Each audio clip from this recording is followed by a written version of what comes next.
Apocalypse Revealed by Manuel Swedenborg, Chapter 20.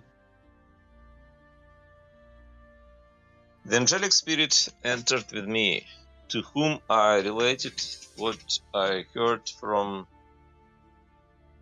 the two angels concerning love and wisdom, and as also concerning charity and faith. And he then said, "Did they not speak of a third also?" I said, What third?" He replied, "It is use. Love and wisdom without use are not anything." Did they not speak of a third also? What third? He replied, "It is use. Love and wisdom without use are not anything.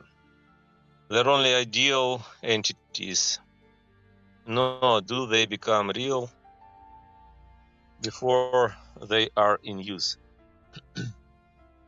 For love, wisdom, and use are three things which cannot be separated. If they are separated, neither is anything.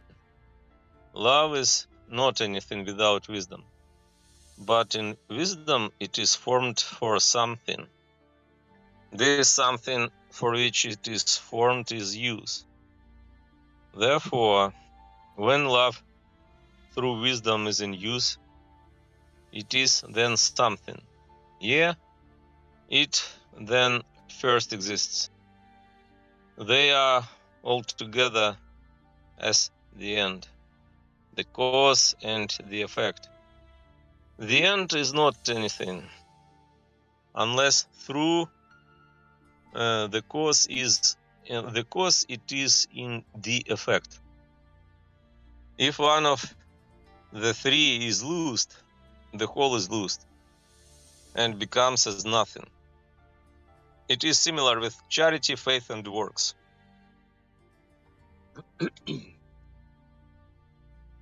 Charity without faith is not anything, nor faith without charity, nor charity and faith without works. But in works they become something of a quality according to the use of the works. It is similar with affection.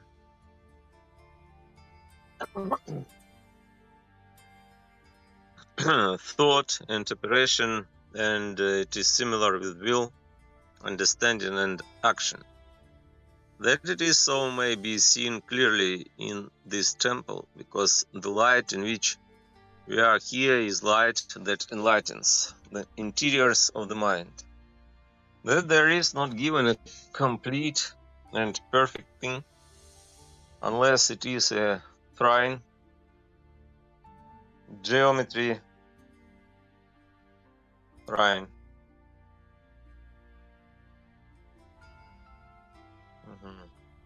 Trine. Trine. It's not trine, it's trine. Trine. Trine. Trine, like good. Trine. Unless it is a trine. Geometry also teaches. If you see dictionary, trine.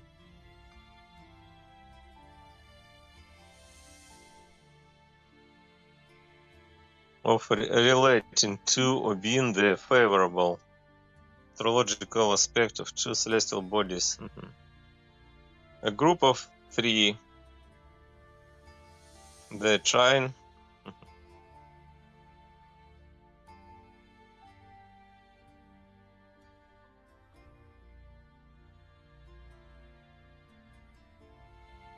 trine. Geometry also teaches.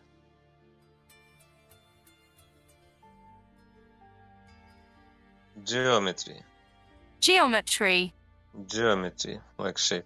Geometry also teaches. For a line is not anything unless it becomes an area, and an area is not anything unless it becomes a solid. Therefore, the one must be produced into the other, that they may exist and they coexist in the third. As it is in this, so it is in each and every created thing. They are terminated in the third. Hence now it is that three in the word spiritually understood signifies complete and altogether. Since it is so, I could not but wonder that some profess faith alone, some charity alone, some works alone, when yet the first without the second, and the first and second without the third. Charity, like faith, charity, and works, good works, like this. Second without the third are not anything. But I then asked, cannot a man have charity and faith and still not works? Can a man have charity and faith and still not works?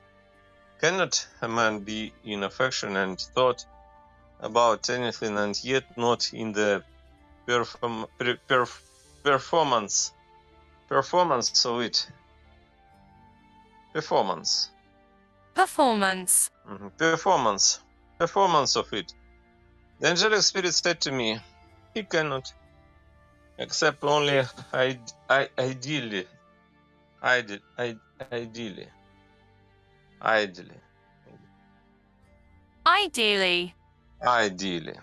Ideally. He cannot accept only ideally, but not really.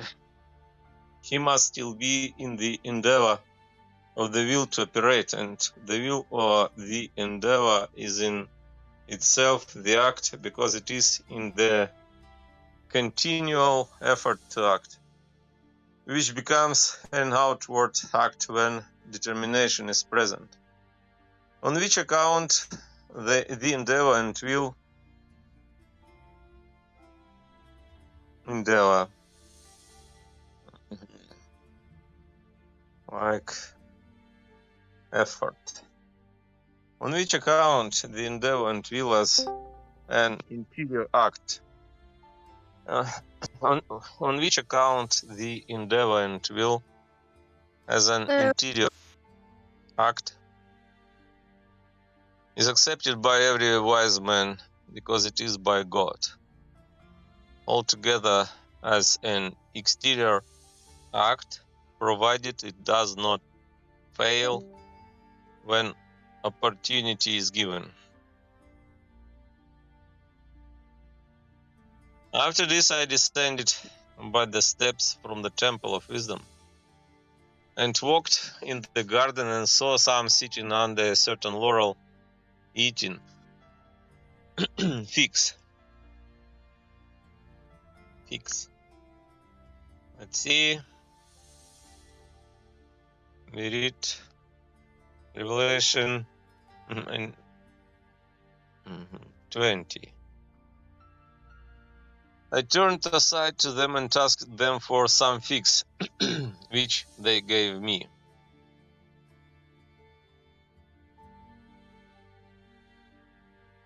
Eating figs. I turned aside to them and asked them for some figs, which they gave me. And behold, the figs became grapes in my hand.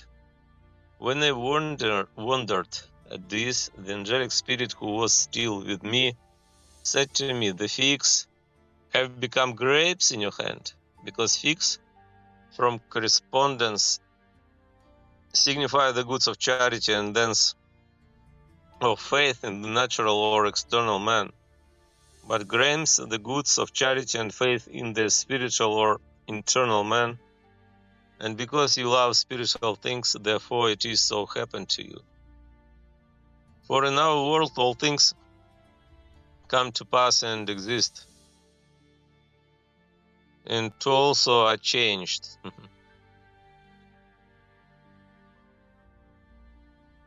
Once again, when I wondered at this, the angelic spirit who was still with me said to me, "The figs have become grapes in your hand because figs from correspondence signify the goods of charity, and thence of faith in the natural or external man, but grapes the goods of charity and faith in the spiritual one or internal man, and because you love spiritual things, therefore it so happened to you, for in our world all things come to pass and exist, and also are changed according to correspondences.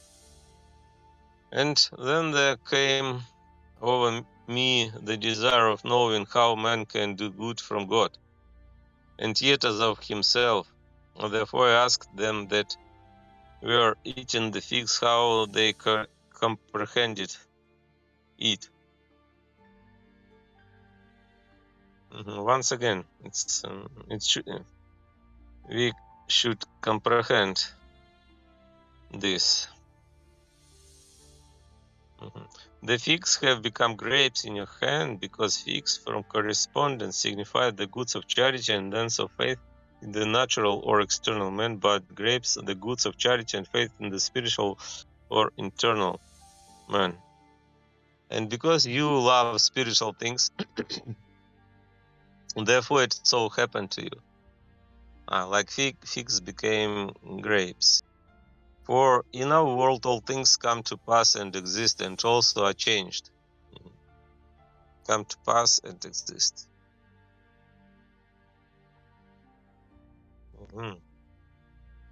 Like come to pass. This word is like come to pass, is like it came to you. Come to pass and exist and also changed according to correspondences. And then there came over me the desire of knowing how man can do good from God, and yet as of himself. Therefore I asked them that were eating the figs how they comprehended it. They said that they could not comprehend it otherwise than the God operates it within in man and through man when he does not know it. Since if man were conscious of it and thus should do it as of himself, which is also to do it of himself, he would not do good, but evil.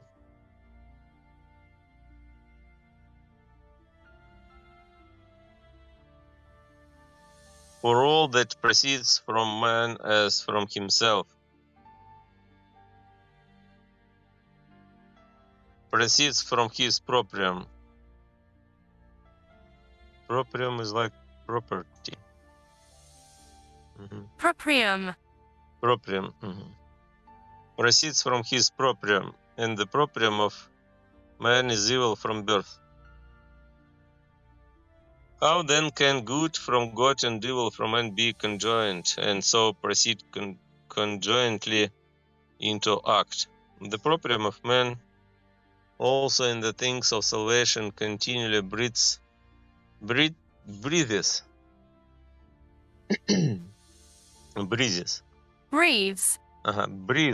Breathes. Breathes.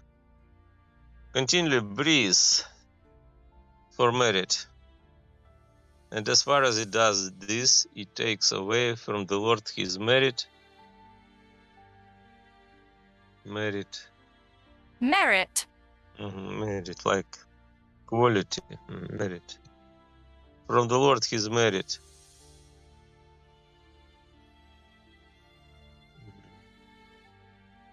From the Lord his merit.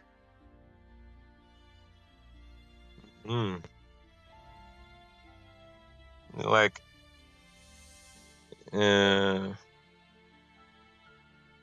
you deserved that from the Lord. Away from the Lord his merit, which is the highest in justice and impiety. Impiety, disrespect, wickedness. Impiety. Impiety, highest injustice and impiety. Like there are a lot of injustice in the world and impiety. Highest injustice and impiety.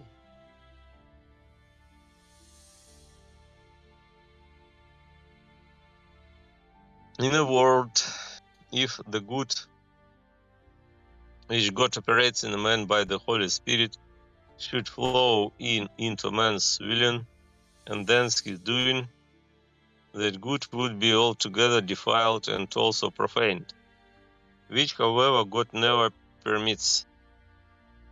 Man can indeed think that the good which he does is from God, and call it God's good through himself, and as if from himself, but still we do not comprehend this.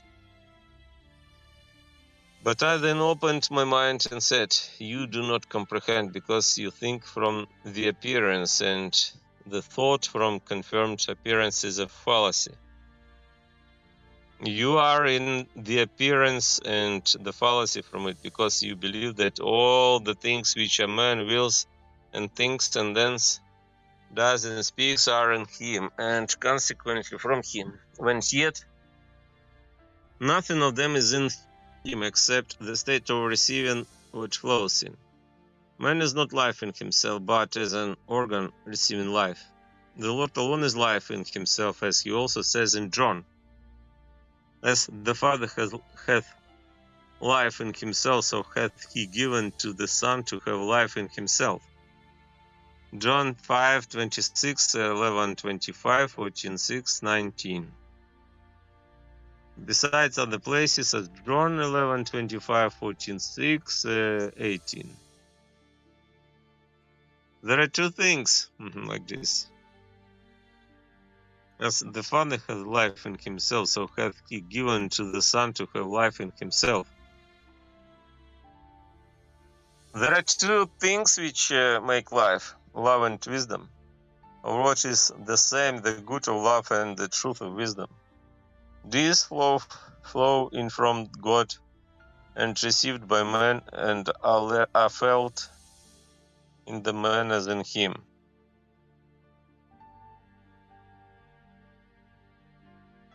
Are felt.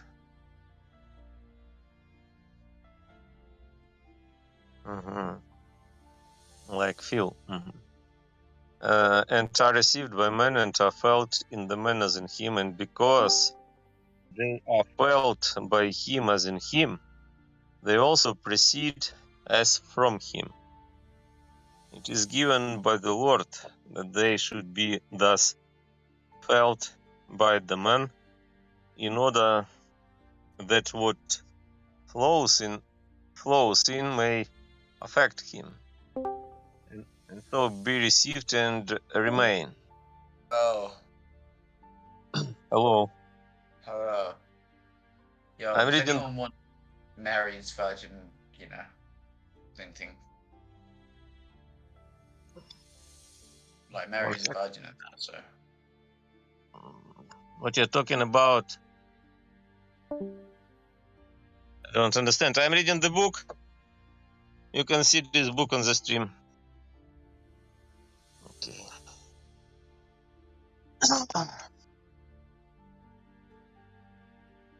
Flows in may affect him and so be received and remain. But because of evil also flows in, not from God but from hell, and this is received with enjoyment because man was born such an organ. Therefore, no more of good is received from God. Then there is of evil removed by the man as of himself, which is done by repentance, and at the same time by faith in the Lord. That love and wisdom, charity and faith, or speaking more generally, the good of love and charity and the truth of wisdom and faith flow in, and that the things which flow in appear in the man as in himself, and thence, as from him, may be manifestly seen from the sight, the hearing, the smell, the taste, and the touch. All the things which are felt in the organs of those senses flow in from without and are felt in them. In like manner, in the organs of the internal senses, with the difference only that into the latter spiritual things flow in, which do not appear, but into the former natural things, which do appear. In a word, man is an organ recipient of life from God. Consequently, he is a recipient of good, receiver. Consequently, he is a recipient of good so far as he desists from evil. Desists. Like refrain. Desists. Refrain desists. So far as he desists from evil. Like shun evils. Desist. He desists from evil. As he desists from evil. The Lord gives to every man to be able to desist from evil, because he gives him to will and to understand as of himself.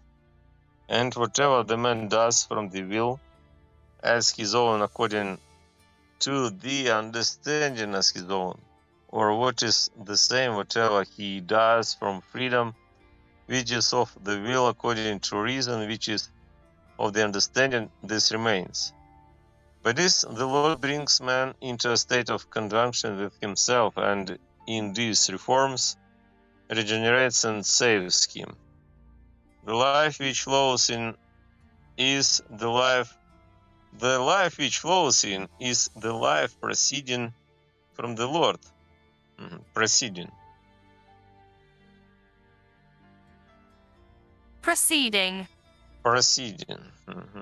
Like production. Proceeding. Continued action. Transition. And the life which flows in is the life which flows in is the life proceeding from the Lord, which is also called the Spirit of God, and in the Word, the Holy Spirit, of which it is also said that it enlightens and vivifies, that it operates in man, but his life is varied and modified according to the organization induced upon the man by his love and attitude to it. You may also know that all the good of love and charity and all the truth of wisdom and faith flow in, and are not in the man from the fact that he who thinks such a thing is in man from creation cannot think otherwise than that God infused himself into a man, and thus that men would in part be gods. And yet they who think this from faith become devils and think like carcasses. Besides, what is human action but the action of the mind? For that which the mind wills and thinks, it acts through its organ, the body, and therefore when the mind is led by the Lord, the action is also led, and the mind and the action from it are led by the Lord when it believes in Him. Unless it were so, say if you can, why the Lord has commanded in the Word in 1,000 places that a man must love his neighbor, must work out the good of charity, and bear fruit like a tree, and do his precepts and all this, that he may be saved. Also, why he has said that man will be judged according to his deeds or works, he who has done good so to heaven and life, and he who has done evils to hell and death. How could the Lord speak such things, if all that proceeds from man were meritorious, Meritorious.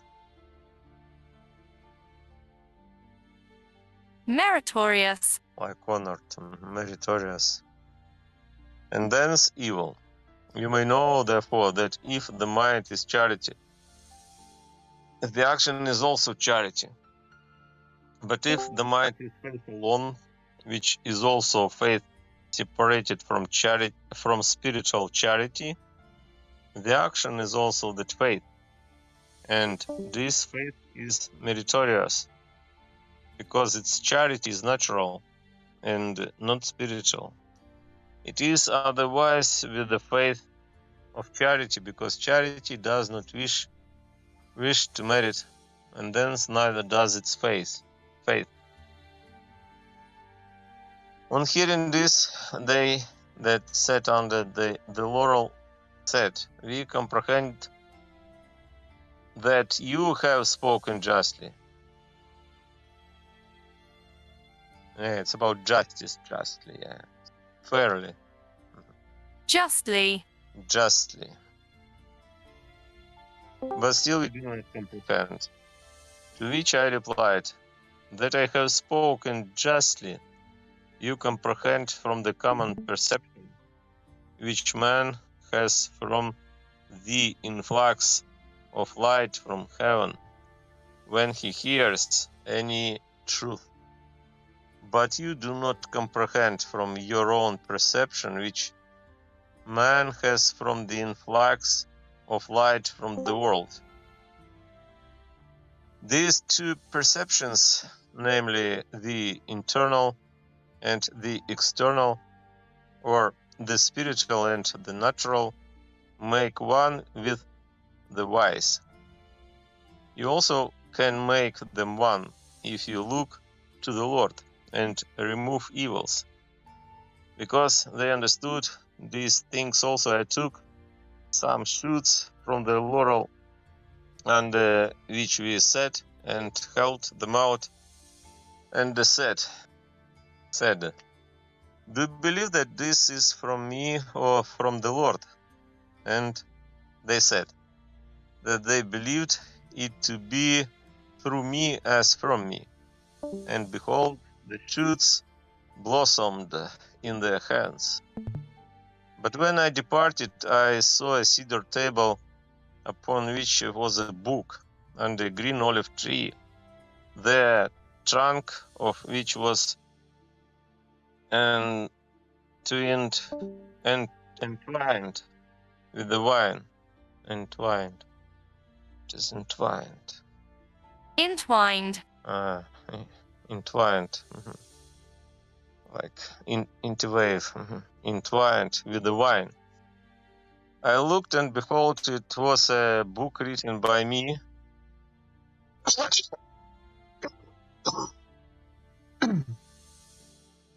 called The Angelic Wisdom, concerning the divine love and the divine wisdom, and also concerning the divine providence. And I said that it was fully shown in that book that man is an organ recipient of life and not life. After this, I went home exhilarated,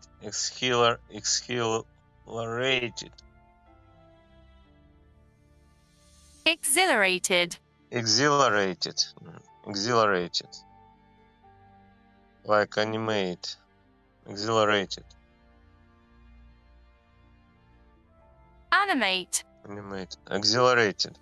After this, I went home exhilarated from that garden, and the angelic spirit with me, who said to me on the way, "If you wish to see clearly what faith and charity are, and thus what faith separate from charity is, and faith conjoined to charity, I will also show it to the eye." I answered, "Show it." And he said, "Think of light and heat instead of faith and charity, and you will see clearly, for faith in its essence is truth, which is of wisdom, and charity in its essence is affection." Affection. It's like affection is like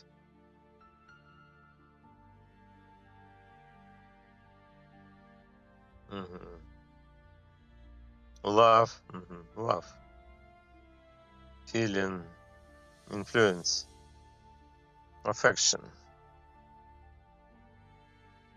Charity is charity. If it is about charity,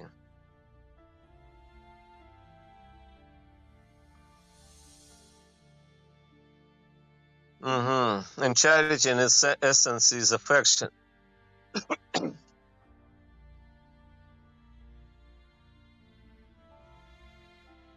Which is of love, and the truth of wisdom in heaven is light, and the affection of love in heaven is heat. The light and heat in which the angels are is nothing else. From this you can see clearly what faith separate from charity is and what faith conjoined to charity. Faith separated from charity is like the light in winter, and faith conjoined to charity is like the light in the spring. Wintry light, which is light separated from heat because it is conjoined to cold, strips the trees entirely of their leaves, hardens the earth, and kills the grass. And likewise congeals the waters. Congeals. Congeals like freeze. Congeals. Congeal. Congeals. Hardens the earth. Hardens the earth and kills the grass, and likewise congeals the waters. But the light of spring, which is light conjoined to heat, quickens the trees. Quickens the trees. Quickens. Animate. Revive. Quickens. Revitalize. Revitalize. Revitalize. Quickens the trees. Quickens the trees first into leaves, then into blossoms, and at length into fruits. It opens and softens the earth that it may produce grass, herbs, flowers, and shrubs, and likewise dissolves the ice that the waters may flow from the spring. Dissolves. Dissolves. Dissolves. Like melt. Vanish. Dissolves the ice that the waters may flow from the springs. It is altogether similar with faith and charity. Faith separate from charity deadens all things. Deadens, like kills. Deadens. Deadens. Deadens. Makes them to make them dead. Deadens all things, and faith conjoined to charity vivifies all things. This vivifying and that deadening can be seen to the life in our spiritual world, because here faith is light and charity is heat. For where there is faith conjoined to charity, there are paradisal gardens, flower beds, and grass plots in the pleasantness according to the conjunction. But where there is faith separate from charity, there is not even grass there. And where it is green, it is from briars, thorns, and nettles. This the heat and light proceeding from the Lord as the sun effect in the angels and spirits, and thence outside of them. There were then not far from us some of the clergy, whom the angelic spirit called justifiers and sanctifiers of man by faith alone, and likewise arcanists.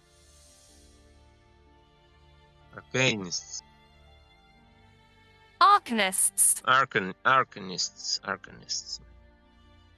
We said these same things to them and demonstrated them so that they saw that it was so, and when we asked, "Is it not so?"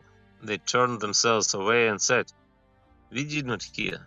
But we cried out to them, saying, "Hear now, therefore."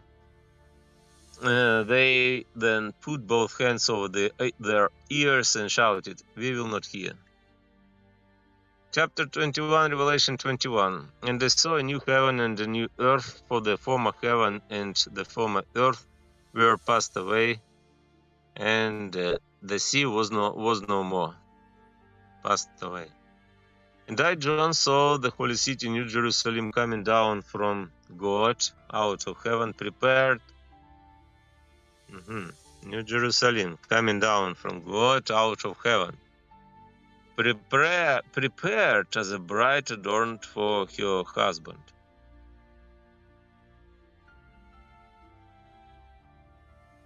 Prepared as a bride adorned for her husband. Like here we can see that New Jerusalem is a bride. Prepared is about preparation. And I heard a great voice out of heaven saying, "Behold, the tabernacle of God is with men, and he will dwell with them, and they shall be his people, and he himself shall be with them their God. And God shall wipe away every tear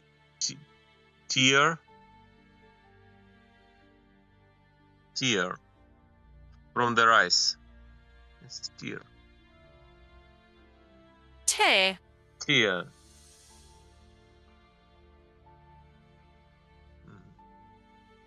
Like water. Tear.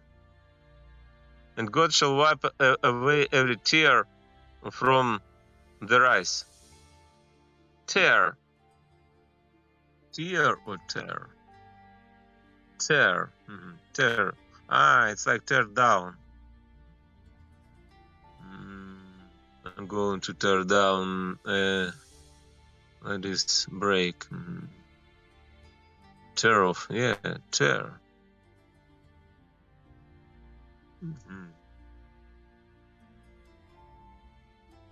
Wipe away every tear from their eyes, and death shall be no more. Tear. And death shall be no more, neither mourning nor crying, neither shall there be labor, trouble any more, for the former things have passed away. And he that sat upon the throne said, "Behold, I make all things new." And he said unto me, "Write, for these words are true and faithful." And he said unto me, "It is done. I am the Alpha and the Omega, the beginning and the end. I will give unto him that thirsteth of the fountain of the water of life freely." Thirsteth. I will give unto him that thirsteth of the fountain of the water of life freely. He that overcometh shall possess as an inheritance all things, and I will be his God, and he shall be my son. But the book of Revelation, this book is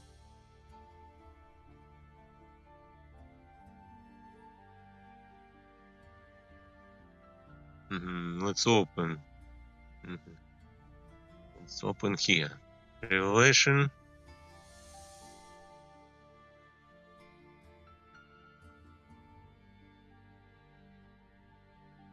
It's 22.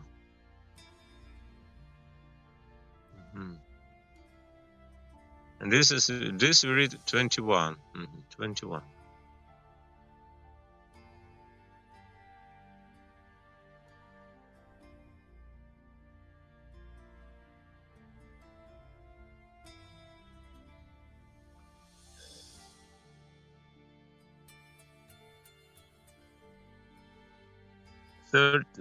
He that overcometh shall possess as an inheritance all things, and I will be his God, and he shall be my son.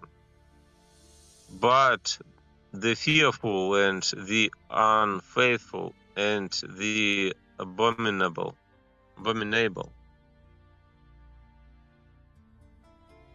abominable, abomination, mhm, Abominable. abominable, and the unfaithful and the abominable, and murderers and ho, homonger, ho, homongers, homongers, Whoremongers. homongers, and homongers, murderers and homongers, and sorcerers, and idolaters, and all liars shall have their part in the lake burning with fire and brimstone, which is the second death. And there came unto me one of the seven angels having the seven vials full of the seven last plagues, and he spoke with me, saying, Come, I will show thee the bride, the Lamb's wife. The bride, the Lamb's wife. And he carried me away in the spirit upon a great and high mountain, and showed me the great city, the holy Jerusalem, coming down out of heaven from God, having the glory of God, and her light was like unto a stone most precious, as it were a jasper stone, shining like crystal, having a wall great and high, having 12 gates, and over the gates 12 angels, and names written thereon, which are those of the 12 tribes of the sons of Israel. On the east 3 gates, on the north 3 gates, on the south 3 gates, and on the west 3 gates. And the wall of the city having 12 foundations, and in them the names of the 12 apostles of the Lamb.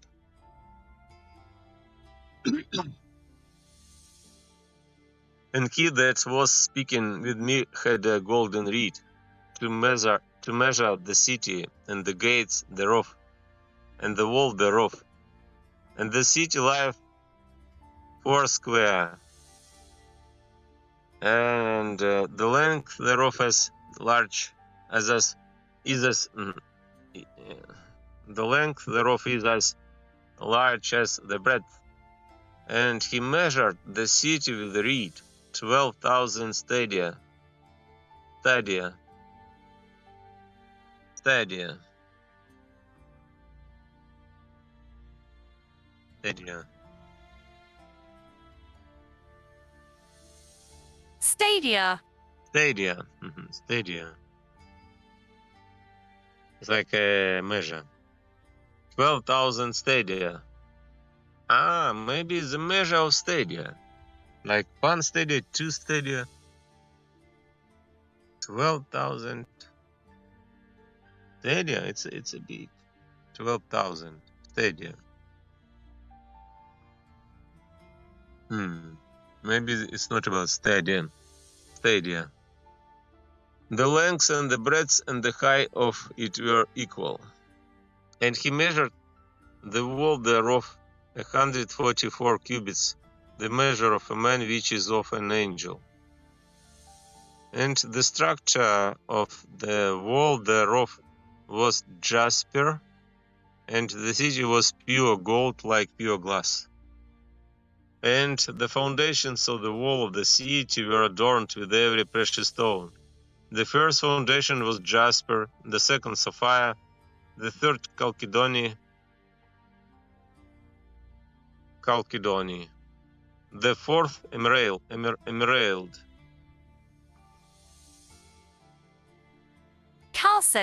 Chalcedony. the third chalcedony, the fourth emerald,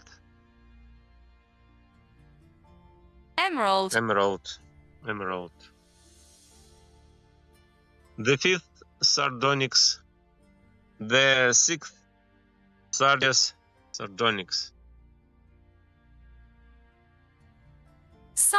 Sardonyx. Sardis,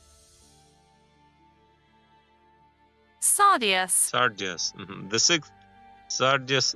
The seventh, Chrysolite, Chrysolite.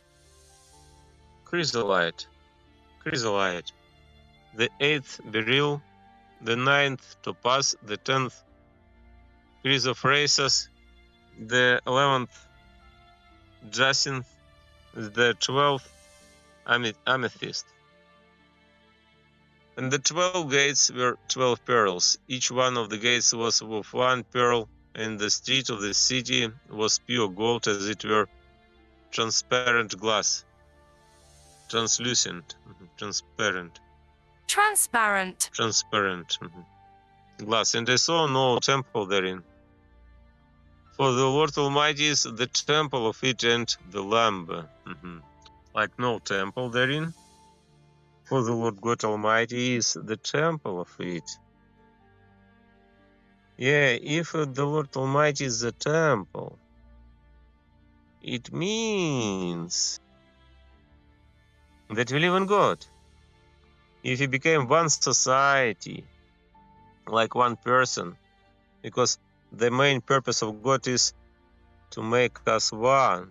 Jesus died for that person, to gather all scattered children of God, to bring them together and to make them one, like out of many one. And if you are one in God, Jesus said, "Remain in me, and I will remain in you." If you are remaining in God, if you are in God, it means that God is our temple. For the Lord God Almighty is the temple of it, and the lamp, like temple and the lamp. It's interesting. 22 verse. Revelation 21, 22. Let's see.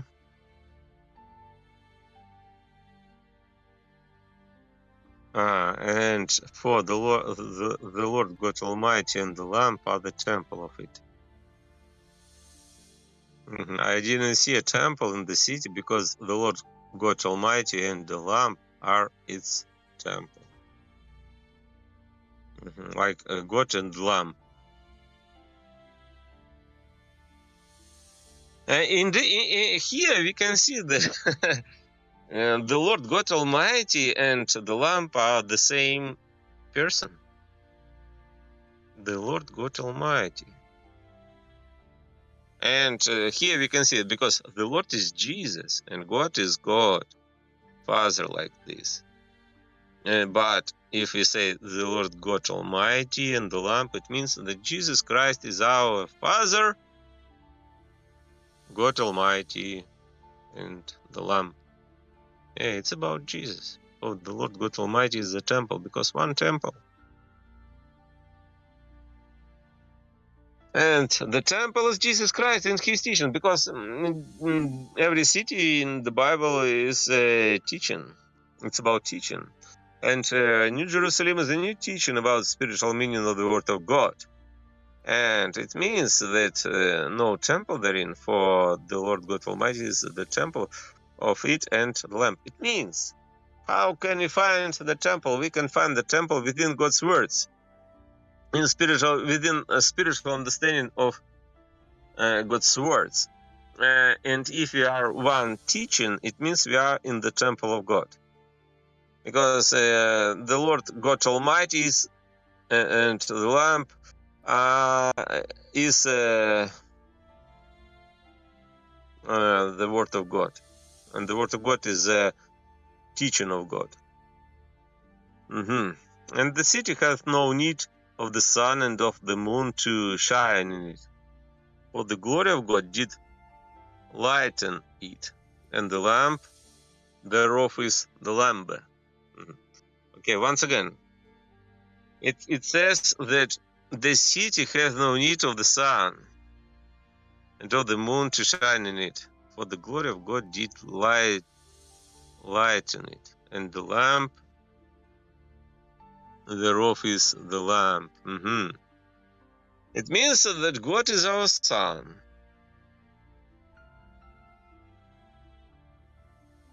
Once again.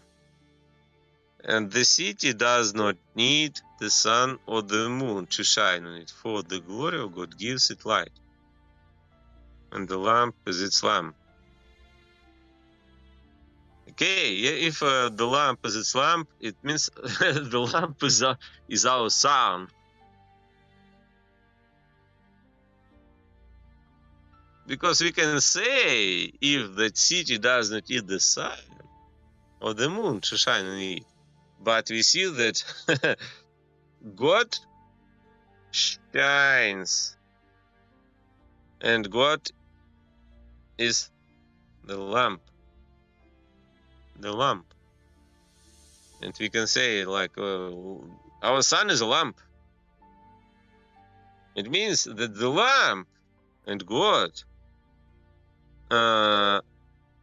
is the son of the city, because it's this one person. The lamp and God, the lamp and God is the son of the city.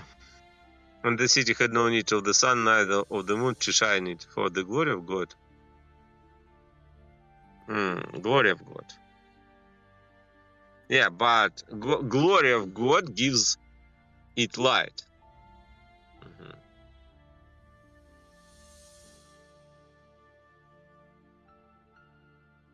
Once again, in the version, the city does not need the sun or the moon to shine on it.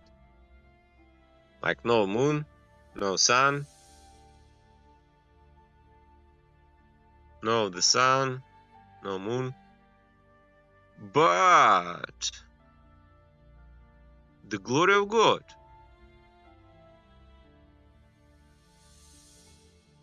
is the light. Like gives it light, it means the glory of God is that light. And light is from our sun in this world. But in that world, it means, but who does the glory of God to shine? God. It means God is the sun, because the glory of God comes from God. It means God is the sun. God is the sun. Yeah, of course, God is the son of heaven, in the sense, and His glory is the light, because angels live in the light of God's glory, and God's glory is from understanding who God is, yeah, and what God does, and what God did,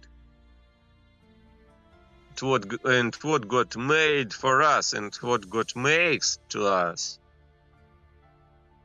And the lamp is its lamp. But what is a lamp in the world of heaven? It's the sun. Yeah, the sun is a lamp. From context, it means that, yeah, and Swedenborg writes when he said that God is the son of heaven, angelic heaven. And angels see God as our son, as their son, yeah. God appears to angels as a son, but the light of that sun is the glory of God. It means they live and see in that light as the glory of God.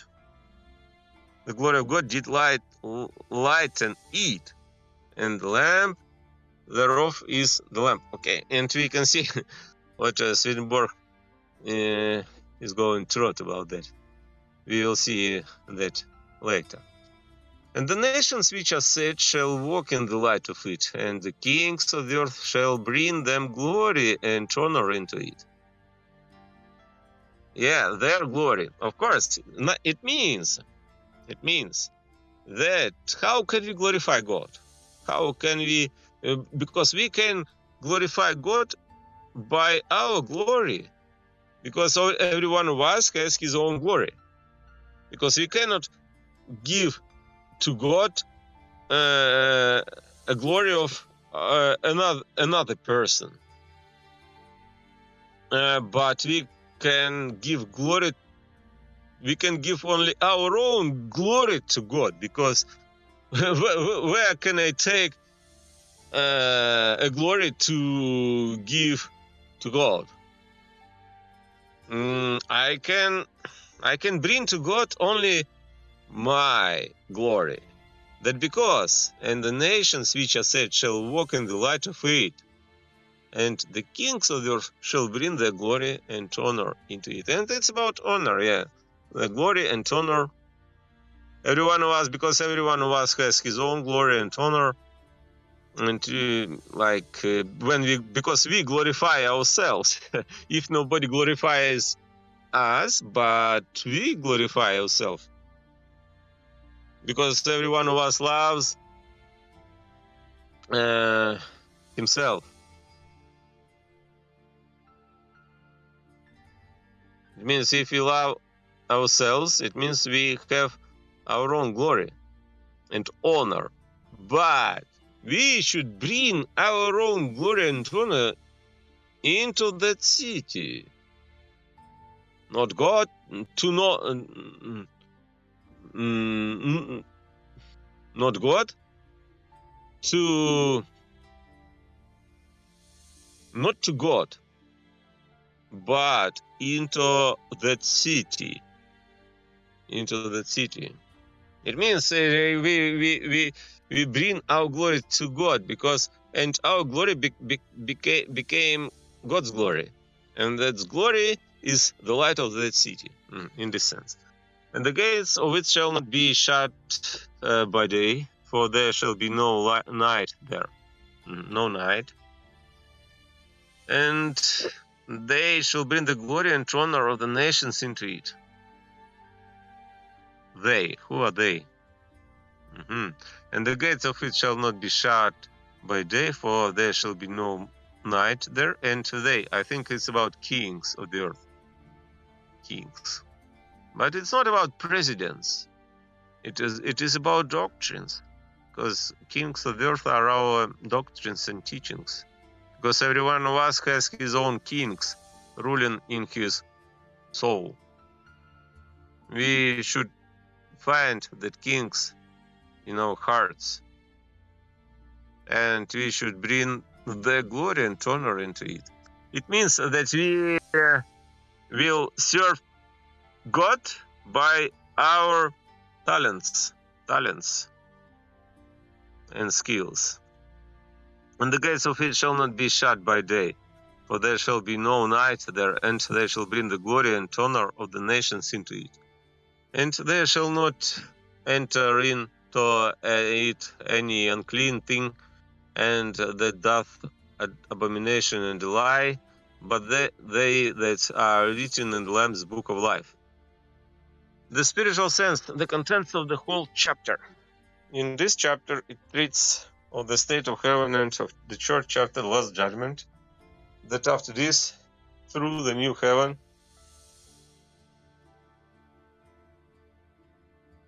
the new church will exist on the earth, which will worship the Lord alone. Verses 1-8. It's a conjunction with the Lord, verses 9-10. The description of it as to intelligence from the Word, where Revelation 21:11, spiritual diary 11.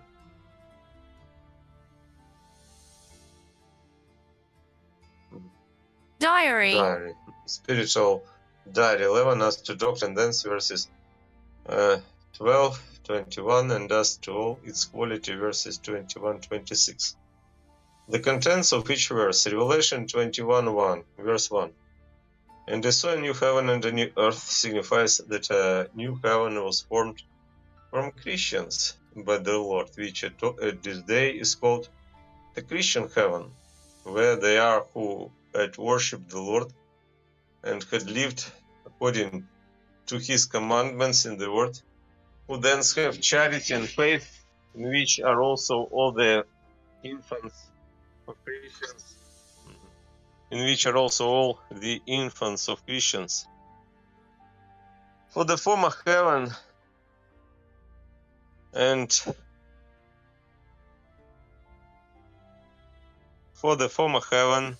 the former earth were passed away signifies the heavens which were formed not by the Lord, but by those who came out of the Christian world into the spiritual world, who were all dispersed at the day of the last judgment. And the sea was no more signifies that the external of the heavens collected from Christians, since the first establishment of the church was in like manner dispersed, after they who were written in the Lord's book of life were taken thence and saved. Verse 2, Revelation 21:2. And I, John, saw the holy city, New Jerusalem, coming down from God out of heaven, signifies the new church to be established by the Lord at the end of the former church, which will be consociated,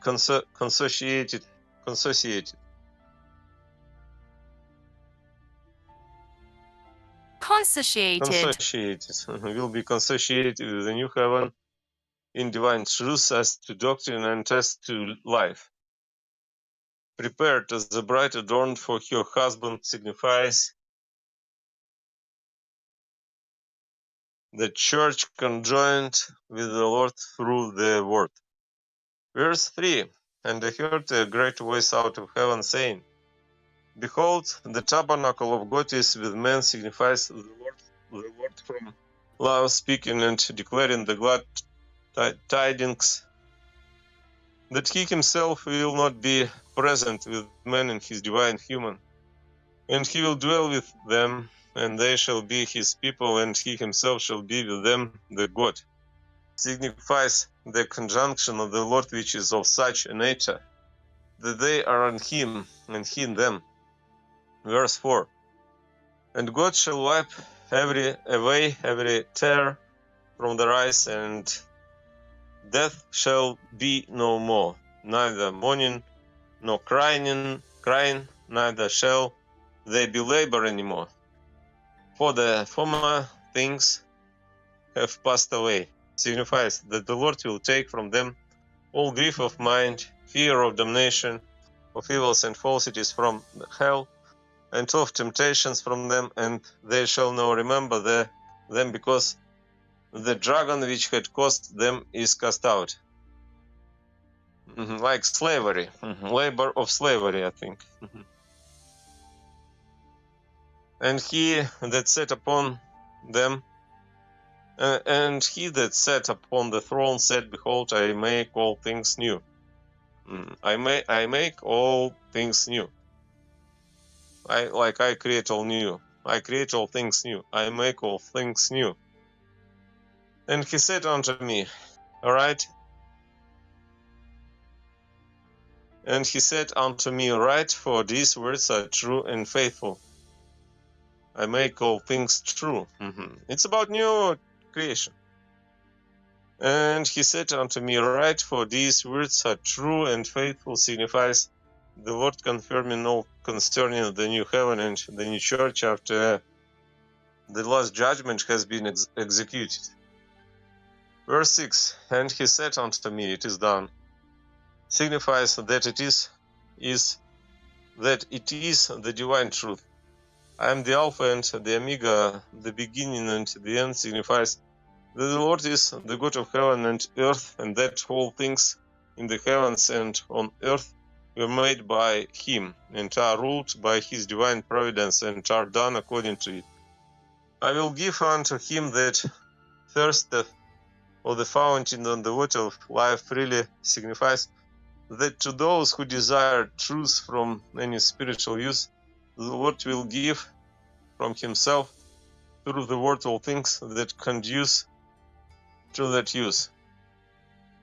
Conduce to that use. Conduce. Conduce, like lead. That conduce to that use. Conduce.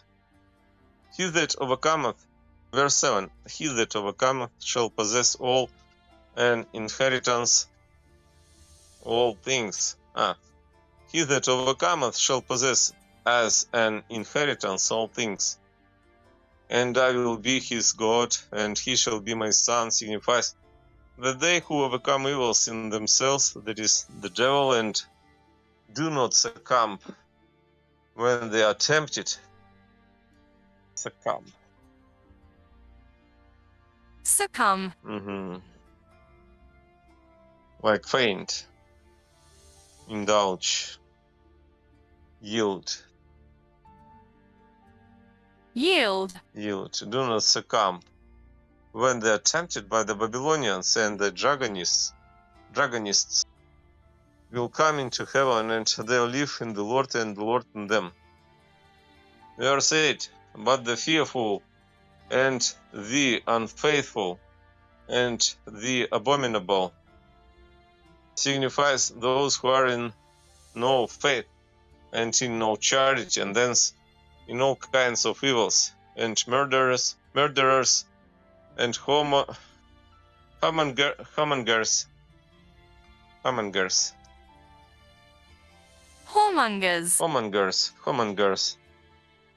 homongers, and sorcerers, homongers,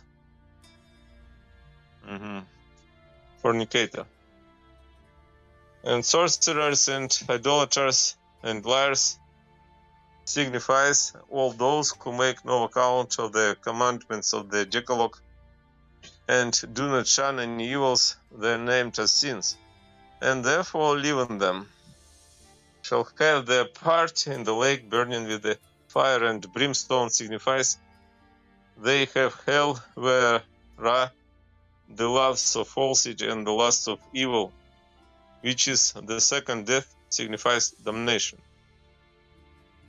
And there came unto me one of the 7 angels, having the 7 vials full of the 7 last plagues, and he spoke with me, saying, Come, I will show thee the bride, the Lamb's wife, signifies influx and manifestation from the Lord out of the inmost of heaven, concerning the new church, which will be conjoined to the Lord through the word. Verse 10, and he carried me away in the spirit upon a great and high mountain, and showed me the great city, the holy Jerusalem, descending out of heaven from God, signifies that John was taken up into the third heaven, and his sight there opened, before whom was made manifest the Lord's new church as to doctrine in the form of a city. Verse 11, having the glory of God, and her light was like unto a stone most precious, as it were a jasper stone, shining like crystal,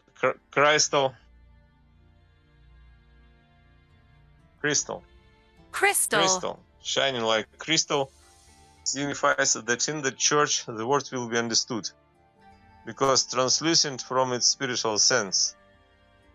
Verse 12, having a wall great and high, signifies the word in the sense of the letter, from which is the doctrine of the new church.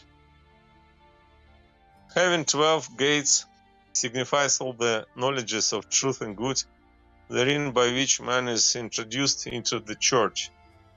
And over the gates 12 angels, and names written thereon, which are those of the 12 tribes of the sons of Israel, signifies the divine truth and goods of heaven, which are also the divine truth and goods of the church in those knowledges, and guards, lest anyone enter unless he is in them from the Lord. Verse 13. On the east 3 gates, on the north 3 gates, on the south 3 gates, and on the west 3 gates, signifies that the knowledges of truth and good, in which is spiritual life from heaven, from the Lord, and by which introduction into the new church is effected, for those who are more or less in the love of the affection of good, and for those who are more or less in wisdom, or the affection of truth. Verse 14, and the wall of the city having 12 foundations signifies that the word in the sense of the letter contains all things of the doctrine of the new church. And to them the names of the 12 apostles of the Lamb signifies all things of doctrine from the word concerning the Lord and concerning life according to his commandments. And he that, verse 15, and he that spoke with me had a golden reed to measure the city and the gates thereof, and the wall thereof signifies that there is given by the Lord to those who are in the good of love the faculty of understanding and knowing what the quality of the words in church is as to doctrine and its introductory truths, and as to the word from which they are, faculty of understanding, ability, faculty of understanding. Verse 16, and the city lieth foursquare, signifies justice in it. The length therefore thereof is as large as the breadth, signifies that good and truth in the church make one like essence and form. And he measured the city with the reed 12,000 stadia, the length and the breadth and the height of the height of it were equal. Signifies the quality of the church from doctrine shown, that all things of it were from the good of love.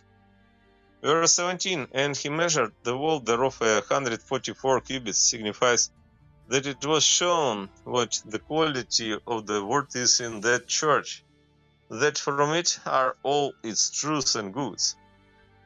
The measure of a man, that is, of an angel, signifies the quality of the church, that it makes one with heaven.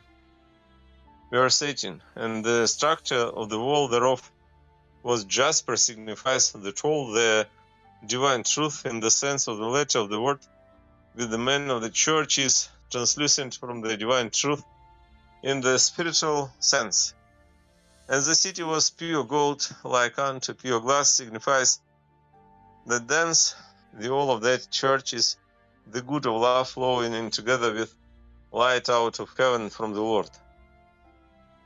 Verse 19, and the foundations of the wall of the city were adorned with every precious stone, signifies that all things of the doctrine of the New Jerusalem taken from the sense of the letter of the word, with those are in it, will appear in the light according to reception.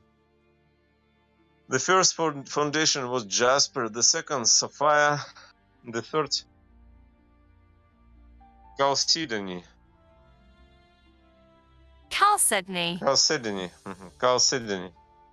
Chalcedony, the third chalcedony, the fourth emerald, verse 20, the fifth sardonyx, the sixth sardius,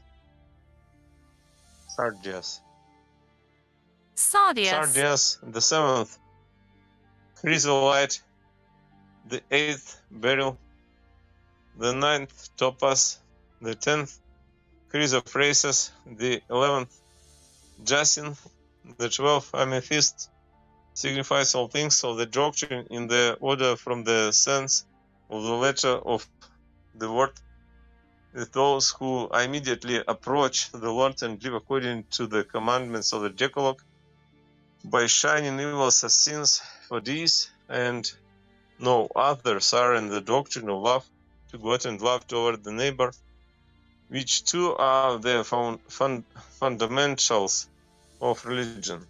Fundamentals. Basics. Fundamentals. Love toward doctrine of love to God and love toward the neighbor, which two are the fundamentals of religion. Fundamentals of religion. Verse 21. And the 12 gates were 12 pearls. Every one of the gates was of one pearl. Signifies that the acknowledgement and knowledge of the Lord conjoins into one all the knowledges of truth and good which are from the Word, and introduces into the church.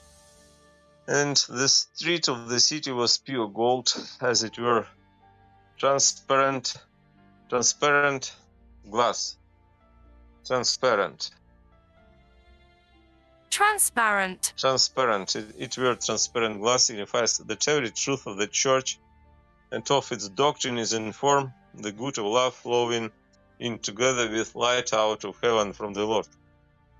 Transparent. Verse 22. And I saw no temple therein. Transparent. And I saw no temple therein, for the Lord God Almighty is the temple of it, and the Lamb signifies that in this church there will not be any external separated from the internal, because the Lord Himself in His divine human, from whom is the whole of the church, is alone approached, worshipped, and adored. Verse 23. And the city hath no need of the sun and the moon to shine in it, for the glory of God did lighten it. And the lamp thereof is the lamp signifies that the men of the church will not be in self-love and in their own intelligence, and thence in natural light alone, but in spiritual light from the divine truth of the word, from the Lord alone. Oh, Any hey, comment? what's going on right now? Sorry, I didn't mean to interrupt. I'm reading the book you can see on the stream. It's Apocalypse Revealed by Manuel Swedenborg, chapter 21. It's about spiritual meaning of the book of Revelation of the Bible. Oh, I'm down to read. Okay, continue. Sorry. It's about spiritual meaning, and if you can read too, if you want to read, you can read next verse in your turn. I read here verse 24. And the nations which are saved shall walk in the light of it, signifies that all who are in the good of life and believe in the Lord will there live according to divine truth, and will see them inwardly in themselves as the eye sees objects. And the kings of the earth shall bring their glory and honor into it, signifies that all who are in the truth of wisdom from spiritual good will there confess the Lord and ascribe to Him every truth and every good that is with them. Verse 25. It shall not be shut by day, for there shall be no night there. Signifies that they will be continually received into the New Jerusalem, who are in truth from the good of love from the Lord, because there is not any falsity of faith there. And they shall bring the glory and honor of the nations into it. Signifies that they who enter will bring with them the confession, acknowledgement, and faith that the Lord is the God of heaven and the earth, and that every truth of the church and every good of religion is from Him. Verse 26. And there shall not enter into it any unclean thing, and that doth abomination and lie, signifies that no one is received into the Lord's new church who adulterates the goods and falsities, the truth of the word, and who does evils from confirmation, and thus also falsities. But they that are written in the Lamb's book of life signifies that no others will be received into the new church, which is the New Jerusalem, but they who believe in the Lord and live according to His commandments in the Word.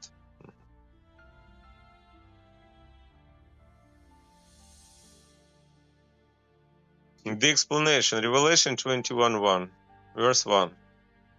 And I saw a new heaven and a new earth, signifies that a new heaven was formed was from Christians by the Lord, which at this day is called the Christian heaven, where they are who had worshipped the Lord and had lived according to his commandments and the word, in whom therefore there is charity and faith, in which heaven also are all the infants of Christians. By a new heaven and a new earth is not meant the natural heaven visible to the eyes, nor the natural earth inhabited by man, but the spiritual heaven is meant, and the earth belonging to that heaven, where the angels are. That this heaven and the earth of this heaven is meant, everyone may see and acknowledge, if he can in some measure be withdrawn from a purely natural and material idea. Purely. Purely, cleanly. From a purely natural and material idea, purely natural and material idea when he reads the word. That the angelic heaven is meant is evident because it is said in the next verse that he saw the holy city Jerusalem coming down from God out of heaven, prepared as a bride, adorned for her.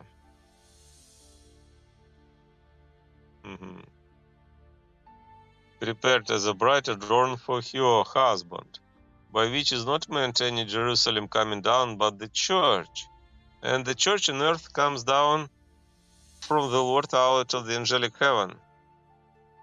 And the church on earth comes down from the Lord out of the angelic heaven, because the angels of heaven and the men on earth in all things of the church make one. I understand it like if we became angelic spirits, that means that we became angels in heaven, because angels is a society, heaven is a society of angels. And if our minds are exalted, if we love truth, if you love the truth because of the truth, and if you love charity because of the charity,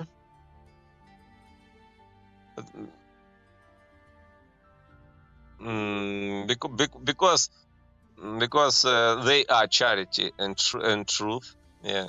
If you love charity, if you love truth and charity, because they are truth and charity. And it means that our minds are exalted in the heavenly places, and we are in heaven.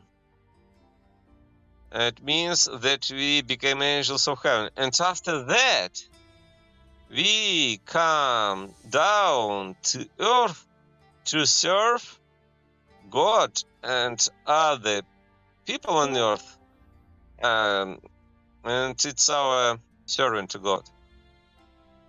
The man on earth and all things of the church make one. Yeah, when we became one. Sorry, what? You're saying? I'm reading the book. Because when we became one with God, and when we became one with heaven, it means after it we came down to earth to serve neighbors, to serve to neighbors. It means we became angels like creepers, because Jesus said, the harvest is plentiful, but the workers are few. And but that means that we are the workers, like reapers. And it means that we come down from heaven to earth to serve God here, because we are angels in heaven. From these things it may be seen how naturally and materially they have thought and do think, who from this word and those which follow in the same verse have fabricated for themselves the dogma about the destruction of the world and of the new creation of all things. This new heaven is occasionally treated of above in Revelation, especially in chapter 14-15. Occasionally. Occasionally. Like periodically. Some periodically. Periodically. Occasionally treated of above in Revelation, especially in chapter 14-15. It is called the Christian heaven because it is distinct from the ancient heavens, which existed from the man of the church before the Lord's coming.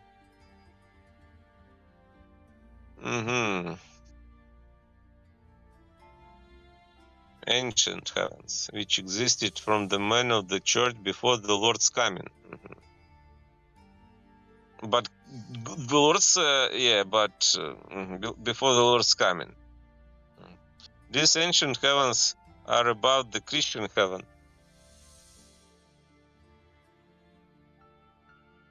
This new heaven is occasionally treated of above in Revelation. It is called the Christian heaven because it is distinct from the ancient heavens, which existed from the man of the church before the Lord's coming.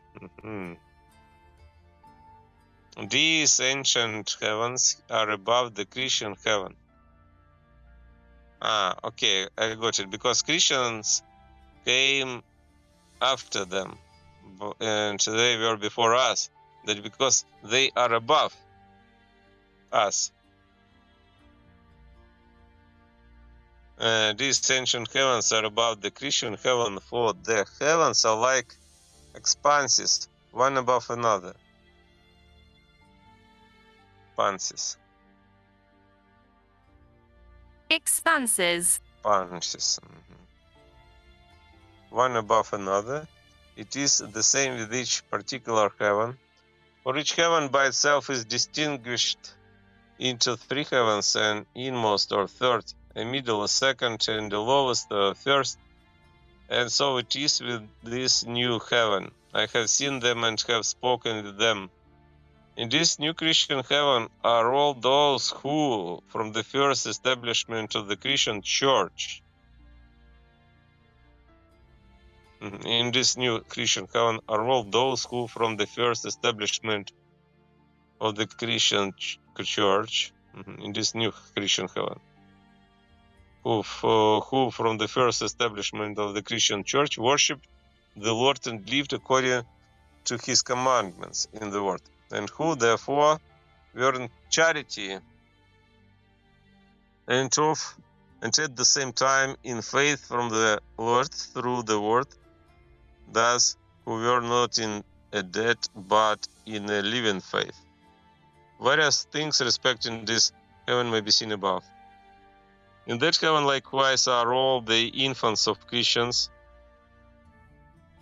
Infants of Christians. Because they are educated. But what about infants of unbelievers? Non-Christians like this. Maybe in that heaven likewise are all the infants of Christians, because they are educated by the angels in those two essentials of the church. Essentials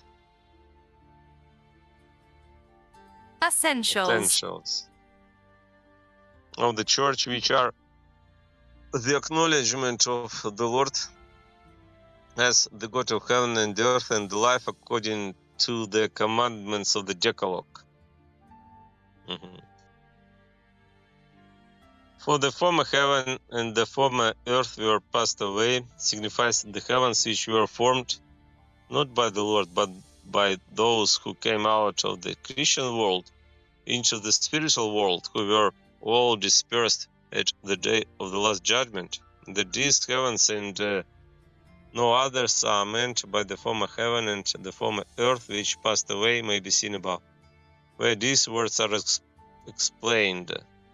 I saw a great white throne and one sitting upon it, from whose face the heaven and the earth fled away. Revelation 20:11.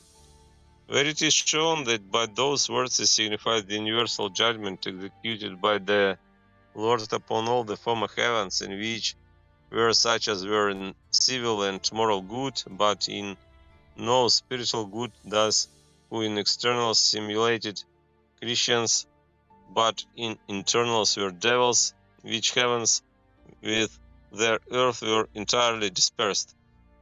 For other particulars relating to this subject, see Last Judgment, published at London, 1758, and continuation of the Last Judgment, published in Amsterdam, to which it is unnecessary here to add anything further. And the sea was no more signifies that the external of the heaven collected from among Christians since the first establishment of the church was in like manner dispersed after they who were written in the Lord's book of life were taken thence and saved. By the sea signified the external of heaven and of the church, in which are the simple, who have thought naturally and but little spiritually of things relating to the church. The heaven in which these are is called external. By the sea here is meant the external of heaven collected from among Christians from the first establishment of the church. But the internal heaven of Christians was not fully formed by the Lord till a little before the last judgment, and also after it, as may appear from chapters 14, 15, where it is treated of, and from chapter 24, 5, see the explanations of which. The reason why this was not done before was because the dragon and his two beasts had dominion in the world of spirits and burned with the lust of seducing everyone they could. Wherefore it was hazardous.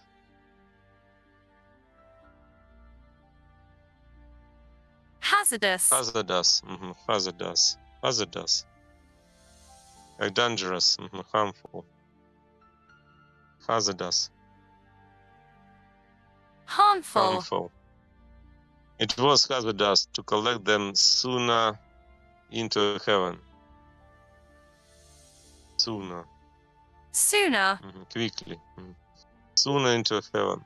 The separation of the good from the dragonists and the condemnation of the latter, and finally the casting of them into hell, are treated of in many places, and lastly in chapter 19, 20, 2010, and after this it is said that the sea gave up the dead which were in it. Verse 13, by which are meant the external and natural men of the church called judgment. And then the separating and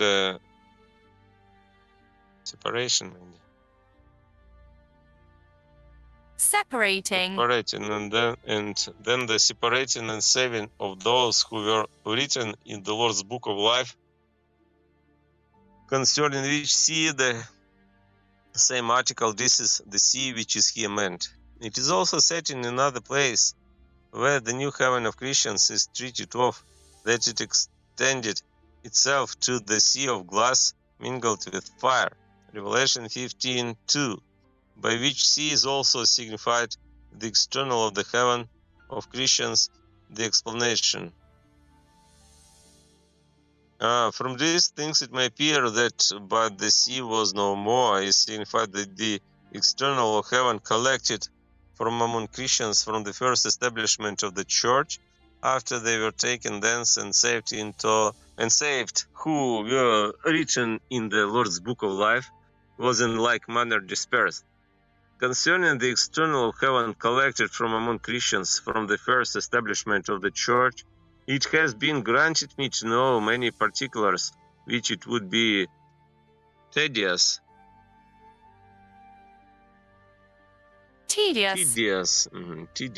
like painful, boring, tedious, laborious,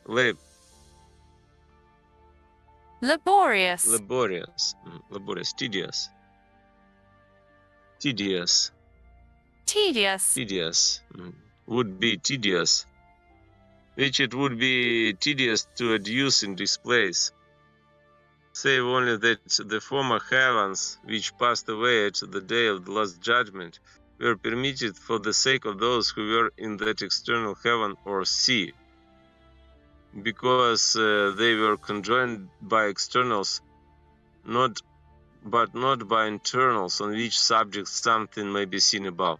The reason why the heaven where the men of the external church are is called the sea is because their habitation in the spiritual world appears at a distance, as if it were in the sea.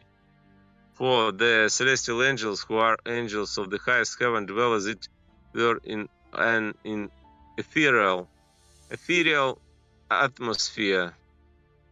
The spiritual angels, who are angels of the middle heaven, dwell as it were in an aerial atmosphere.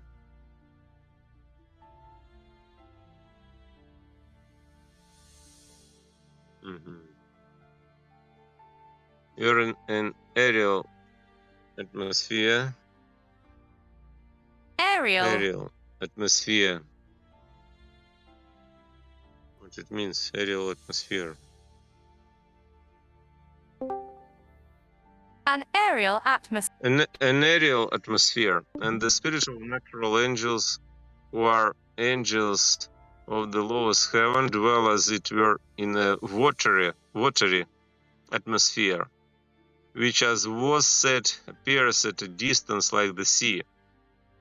Hence it is that the external of heaven is meant by the sea, in many other places also in the word. Verse 2. And I, John, saw the holy city, New Jerusalem, coming down from God out of heaven, signifies the new church to be established by the Lord at the end of the former church, which will be consociated with the new heaven in divine truth as to doctrine and as to life. The reason why John here names himself, saying, I, John, is because by him as an apostle he signified the good of love to the Lord, and thence the good of life. Therefore he was loved more than the other apostles, and at supper lay on the Lord's breast. John 13:23, 21, 20. And in like manner this church which is now treated of, that by Jerusalem is signified the church, will be seen in the next article, which is called a city, and described as a city from doctrine and from a life according to it. For a city in the spiritual sense signifies doctrine. It is called holy from the Lord, who alone is holy, and from the divine truths which are in it, derived from the word from the Lord, which are called holy. And it is called new because he who sat upon the throne said, Behold, I make all things new. And it is said to come down from God out of heaven, because it descends from the Lord through the new Christian heaven, treated of in verses 1 of this chapter. For the church on earth is formed through heaven by the Lord, that they may act as one and be consociated. Consociated. Consociated or consociated? Consociated. Yeah, consociated. Consociated. The reason why by Jerusalem in the word is meant the church is because there in the land of Canaan and in no other place was the temple and the altar, and sacrifices were offered, thus divine worship itself. Wherefore also 3 feasts were celebrated there yearly, and every male throughout the whole land was commanded to come to them. Hence it is that Jerusalem signifies the church as to worship, and therefore also the church as to doctrine. For worship is prescribed in doctrine and performed according to it. Likewise, because the Lord was in Jerusalem and taught in his temple, and afterwards glorified his human there, that by Jerusalem is meant the church as to doctrine and thence worship, appears through many passages in the Word, as from the following in Isaiah.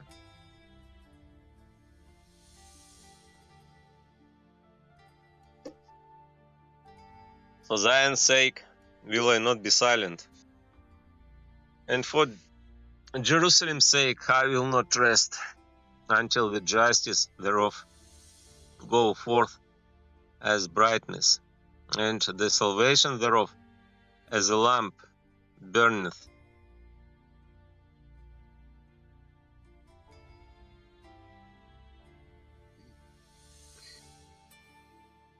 Then the Gentiles shall see thy justice, and all kings thy glory, and thou shalt be called by a new name. And thou shalt be called by a new name, which the mouth of Jehovah shall name. Which the mouth of Jehovah shall name. Thou shalt also be a crown of glory in the hand of thy God. For Jehovah is well pleased in thee, and thy land shall be married. Behold, thy salvation cometh. Behold, his reward is with him, and they shall call them the people of holiness, the redeemed of Jehovah. And thou shalt be called sought out, a city not deserted. Isaiah 62, 1, 4, 11, 12. The whole of this chapter treats of the Lord's advent. Advent.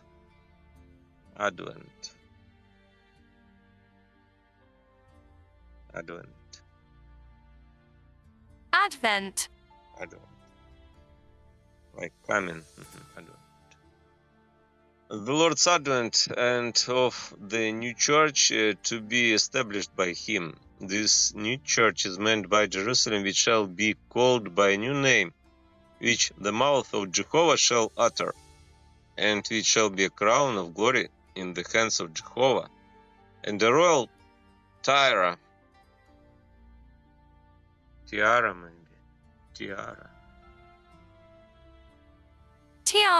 like crown, diadem, tiara, and the royal tiara in the hand of God, in which Jehovah shall be well pleased, and which shall be called a city sought out and not deserted.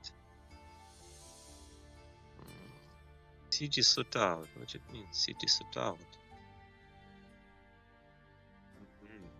Yeah, it's like when God is seeking, and we are seeking. A city sought out. A city sought out. When we are seeking the city, for example, Abraham was seeking that city, and that city is ours, that because that city sought out and not deserted.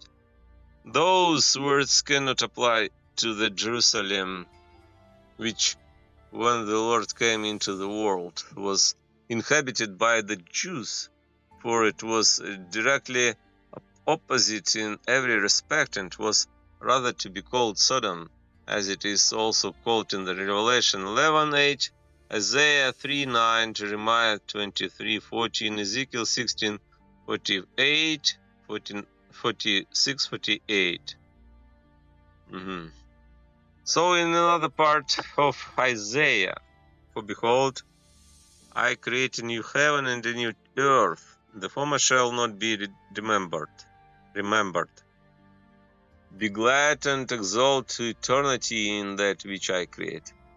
Behold, I create Jerusalem an exaltation, and her people a joy.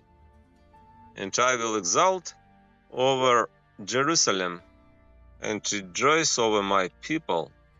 Then the wolf and the lamb shall feed together. They shall not do evil in all the mountain of my holiness. Isaiah 65, 17, 19, 25. This chapter also treats of the Lord's Advent and of the church to be established by him, which was not established with those who were in Jerusalem, but with those who were out of it. Wherefore this church is meant by Jerusalem, which shall be unto the Lord an exaltation, and whose people shall be unto him a joy. Also where the wolf and the lamb shall feed together, and where they shall not do evil. It is likewise said in this place as in Revelation, that the Lord will create a new heaven and a new earth, and also that he will create Jerusalem, which things have a like signification. So in another part of Isaiah, awake, awake, put on thy strength, O Zion, put on the garments of thy beauty, O Jerusalem, the city of holiness, for henceforth there shall no more come into thee the uncircumcised and the unclean.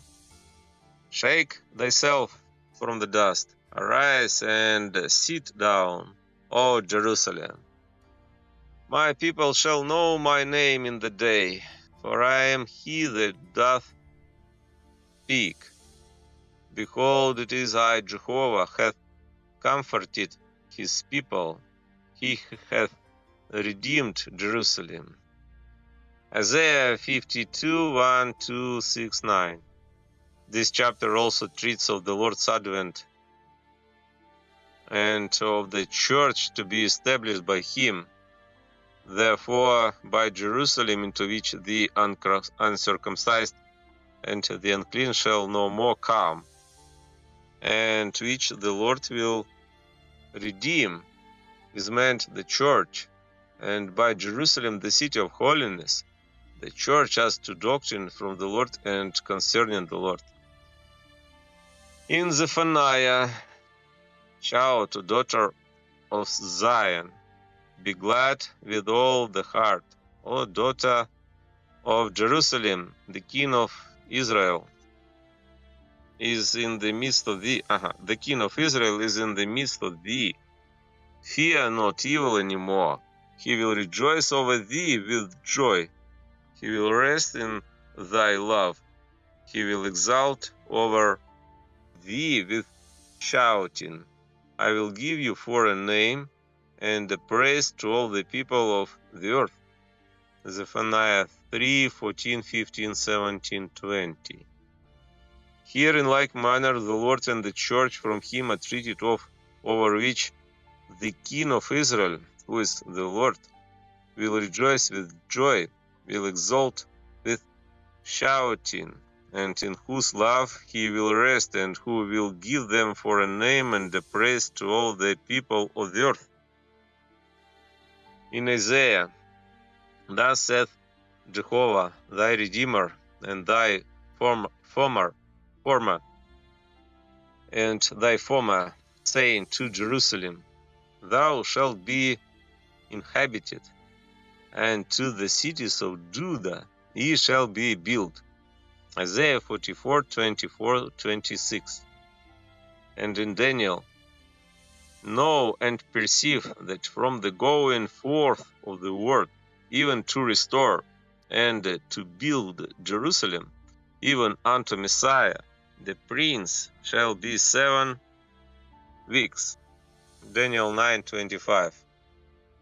That the church is here also meant by Jerusalem is manifest, since this was restored and built by the Lord, but not Jerusalem the seat of the Jews,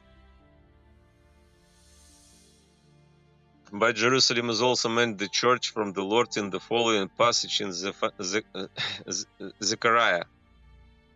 Thus saith Jehovah, I will return to Zion, and will dwell in the midst of Jerusalem, whence Jerusalem shall be called the city of truth, and the mountain of Jehovah of hosts, the mountain of holiness. Zechariah 3, 20-23. In Joel, then shall ye know that I am Jehovah, your God, that dwelleth in Zion, the mountain of holiness, and Jerusalem shall be holiness. And it shall come to pass in the day that the mountains shall drop must.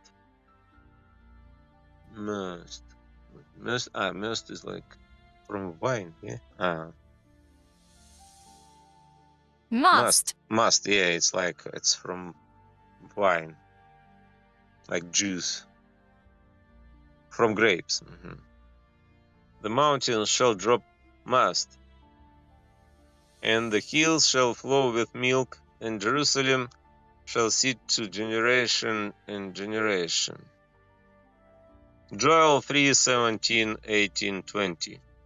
In Isaiah, in the day the offshoot of Jehovah shall be beautiful, beautiful and glorious, and it shall come to pass that he that is left in Zion, and he that remaineth in Jerusalem, shall be called holy, every one reaching for life in Jerusalem.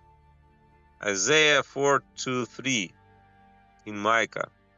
In the last days shall the mountain of the house of Jehovah be established on the head of the mountains, for out of Zion shall go forth doctrine, and the word of Jehovah from Jerusalem. To thee shall the former kingdom come, the kingdom of the daughter of Jerusalem. Micah 4:1-8. In Jeremiah, in that time they shall call Jerusalem the throne of Jehovah, and all nations shall be gathered together at Jerusalem to the name of Jehovah, neither shall they walk any more after the confirmation of their evil heart. Jeremiah 3:17. In Isaiah, look upon Zion, the city of our set feasts. Thine eyes shall see Jerusalem a quiet habitation, a tabernacle that shall not be dissipated. The stakes thereof shall not be removed forever, neither shall any of the courts thereof be torn away. Isaiah 33:20. Besides other places also in Isaiah 24:23, 37:32, 66:10-14, Zechariah 12:3, 6:8-10, 14:8, 11:12, 21, Malachi 3:2, 4, Psalms 122, 1:7, 137, 5:7. That the church is meant by Jerusalem in these places, which was to be established by the Lord, and not the Jerusalem inhabited by the Jews in the land of Canaan, may also be evident from the places in the word where it is said of the latter, that it is altogether destroyed, and that it is to be destroyed, as in Jeremiah, Lamentations, Ezekiel, Matthew, Luke. Prepare to the bride adorned for her husband signifies that church conjoined with the Lord through the word. It is said that John saw the holy city, New Jerusalem, coming down from God out of heaven. Here, that he saw that city prepared as a bride, adorned for her husband, from which it is also evident that by Jerusalem is meant the church, and that he saw it first as a city and afterwards as a virgin bride. As a city representatively representatively. Representation and representatively. Representatively. Representatively. Representatively. As a city representatively, and as a virgin bride spiritually. Representatively. And as a virgin bride spiritually, thus in a twofold idea, one within or above the other, just as the angels do, when they see or hear or read in the word of a city, in the idea of the lower thought, perceive a city, but in the idea of the higher thought, perceive the church as to doctrine. And the latter, if they desire it and pray to the Lord, they see as a virgin in beauty and clothing according to the quality of the church. Thus also it has been granted me to see the church.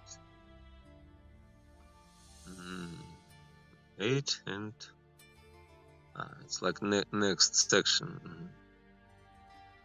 By prepared is signified closed for her betrothal. What is that?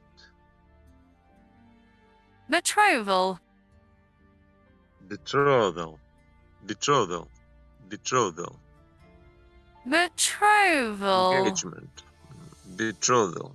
Betrothal. Betrothal. Betrothal. Be prepared to signified clothed for her betrothal, and the church is no otherwise attired for her betrothal. Attired. Attired. Like dressed. Attired. Otherwise attired for her betrothal, and afterwards for conjunction of or marriage.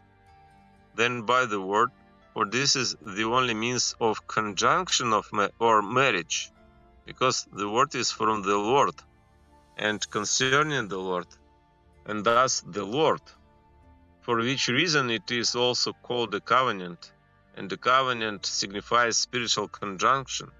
The word also was given for this end, that by husband is meant the Lord is plain from verses 9, 10 of this chapter, where Jerusalem is called the bride, the Lamb's wife. That the Lord is called the bridegroom and husband, the church, the bridegroom and husband, and church, the bride and wife, and that this marriage is like the marriage of good and truth, and is effected through the word, may be seen above. From these things it may appear that by Jerusalem prepared as a bride for her husband is signified the church conjoined with the Lord through the word.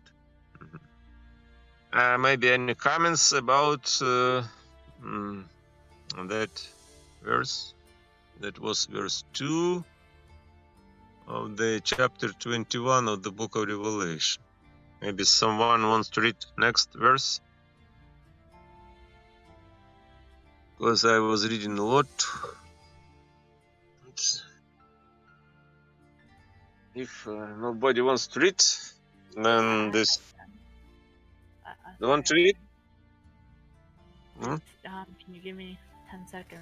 I need to switch a setting.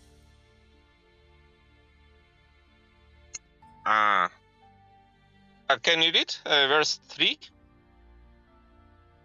Yeah. Go ahead. Okay. Verse 3. And And I heard a great voice out of heaven. Sorry, my cat. Okay. And I heard a great voice out of heaven, saying, Behold, the tabernacle of God is with men, signifies the Lord from love speaking, and declaring, sorry, my cat, sorry. And declaring the glad tidings, that he himself will now be present with men in his his divine human. This is the celestial sense of these words. Celestial angels, or the angels of the third heaven, understand them no otherwise. For by the hearing a great voice from heaven, saying, they understand the Lord from love, speaking and declaring glad tidings. Because no one else speaks from heaven, but the Lord. For heaven is not heaven from anything proper. 2. The angels, but from the divine of the Lord. Proper to the angels, but from. Proper to the angels, for from the divine of the Lord, of which they are recipients, by a great voice, is meant speech from love, for great is predicated of love. 656, 663. Behold, the tabernacle of God is with men. Means that now the Lord is present in his divine human. By the tabernacle of God is meant the celestial church, and in the universal sense, the Lord's celestial kingdom, and in the highest sense, his divine human. See above. I'm sorry, but your microphone is it sounds like it lays on your cheek. Maybe it's like it's not understandable what you're reading. Sometime it's good. Maybe can you keep your microphone before your mouth, because it's not clear. It's sounding not clear when you read. Sorry. Okay. Sorry. Thank you. It's better. It's very good. Okay. Go on. Okay. The angels, but from the divine of the Lord, of which they are recipients by a great voice, is meant speech from love, for great is predicated of love. Behold, the tabernacle of God is with men. Means that now the Lord is present in his divine human. By the tabernacle of God is meant the celestial church, and in the universal sense, the Lord's celestial kingdom, and in the highest sense, his divine human. See above. 585. The reason why the tabernacle, in the highest sense, means the Lord's divine human is because this is significant by the temple. Signified. Signified by the temple. Sorry, my cat.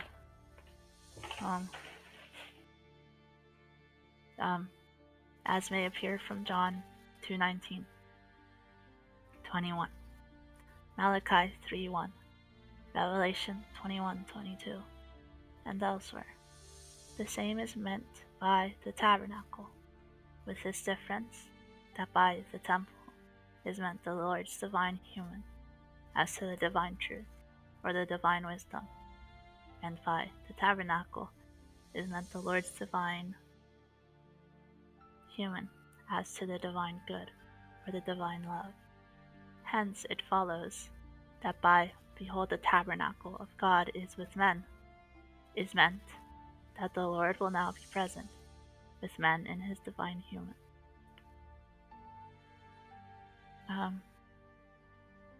883. And he will dwell with them, and they shall be his people, and he himself shall be with them.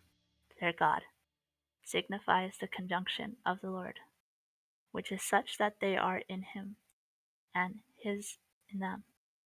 He will dwell with them, signifies the conjunction of the Lord with them, as will be, as on presently. As will be seen. As will be seen. Yeah. Seen. As will be seen. As will be seen presently. Sorry. They shall be his people, and he himself shall be with them, their God. Signifies that they are the Lord's, and the Lord's theirs. And because by dwelling with them is signified conjunction, it signifies that they will be in the Lord, and the Lord in them. Otherwise, no conjunction is effected. That is why of conjunction, that is the nature of conjunction, appears clear. That this is the nature of conjunction appears clearly Mm-hmm. from the Lord's words in John. Abide in me, and I in you. I am the vine, ye are the branches. He that abideth in me, and I in him, the same bringeth forth much fruit. For without me ye can do nothing. John 15:4-5. In that day ye shall know that I am in my Father, and ye in me, and I in you. John 14:20. He that eateth my flesh, and drinketh my blood, dwelleth in me, and I in him. John 6:56. That the assumption of the human, and uniting it with the divine, which was in him by birth, and is called the Father, had for its end conjunction with men appears also in John. For I sanctify myself, that they also may be sanctified in the truth, that they may be one, as we are one, and I in them, and them in me. John 17:9, 21, 22, 26. From which it is plain that there is a conjunction which the Lord's divine human, and that it is reciprocal, and that thus and not otherwise there is a conjunction with the divine which is called the Father. 3. The Lord also reaches that conjunction is affected by the truth of the word, and the life according to them. John 14:20-24, 15:7. This therefore is what is meant by he will dwell with them, and they shall be his people, and he himself will be with them, their God. In the manner in other places where the same words occur, as Jeremiah 7:23, 11:4, Ezekiel 14:11, Jeremiah 24:7, 30:22, Ezekiel 11:20, 36:28, 37:23, 27, Zechariah 8:8, Exodus 29:45. The reason why to dwell with them signifies conjunction with them is because to dwell signifies conjunction from love, as many appear from many passages in the Word, also from the habitations of the angels in heaven. Heaven is distinguished into innumerable societies. One from sorry, my cat. Oh, sorry. One from another according to the differences of the affections which are of love in general and in particular. You sound like a nigger. Each society constituting one species of affection, and they dwell there distinctly according to the degrees of relationship and affinities of that. What is affinities? Let's see. What it means, affinities. Affinities. Let's see. Affinities. Affinities. It's like similarity. Yeah, affinities. Similarity. Like kinship. Affinities. Okay. Affinities. Affinities. In this sense, it's like similarity, yeah, and affinities of that species of affection, yeah, like kinship. And they who are in the closest relationship dwell in the same house, hence cohabitation. When spoken of married partners, signifies in a spiritual sense conjunction by love. It is known their conjunction with the Lord is one thing, and his presence another. Conjunction which the Lord is not given except to those who approach him immediately, and his presence to the rest. Okay. Sorry, I have to go clean now, but I'm listening if that's Mhm. okay. Mm-hmm. Thank you. Mm-hmm. Thank you very much. Yeah. Thank you. Yeah. See you. And this reading is over. And see you. Oh, Goodbye. oh, you're oh, okay. I mean, if you, if you're tired, I mean, if you, because I was reading a lot today, but if you can read next verse, or if you're tired, I think this reading is over. Oh, okay. I can read more. I just have to cook then because I have to eat. I'm hungry, but I can read another one if you want me to. I can. Read Okay, one. okay, okay. If you can, go ahead. Go on. Okay. Verse 4. And God shall wipe away every tear.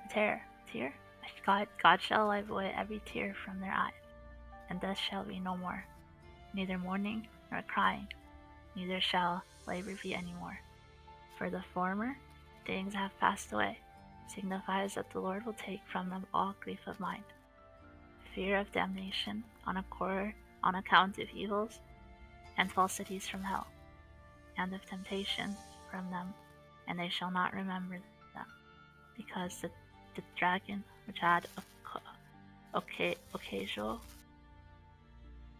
occasioned them is cast out. God shall wipe away every tear from their eyes, signifies that the Lord will take away from them all grief of mind. For shedding tears is from grief of mind. By death, which shall not be any more, is signified damnation. As 325, 765, 853. These numbers don't matter because they're like references to another sections.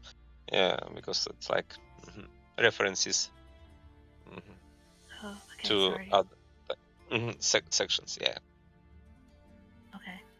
Hear the fear of it by morning, which shall not be any more, is signified the fear of evils from hell. For mourning has various significations, having relation in all cases to the subject treated off. Here the fear of evils from hell, because of the fear of damnation, is mentioned just before, and the fear of falsities from hell, and of temptations from them follows by crying, is signified the fear of falsities from hell, as will be seen in the next article. By labor, which shall be no more, are signified temptation. But it shall not be any more, because the former things are passed away, is It's interesting, yeah, because the labor, because Swedenborg writes that angels have a lot of works in heaven, but we read here that labor, in the sense, labor is like temptations. Labor which shall be no more are signified temptations.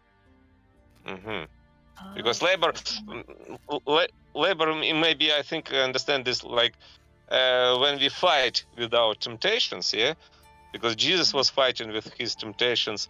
It means that we are in that labor. But if we are in New Jerusalem, it means that we are like winners, because we were fighting, but the labor which shall be no more. It means that we conquered the temptations, yeah, like we are winners, yeah, in the sense. Am I right? Yeah, would you agree?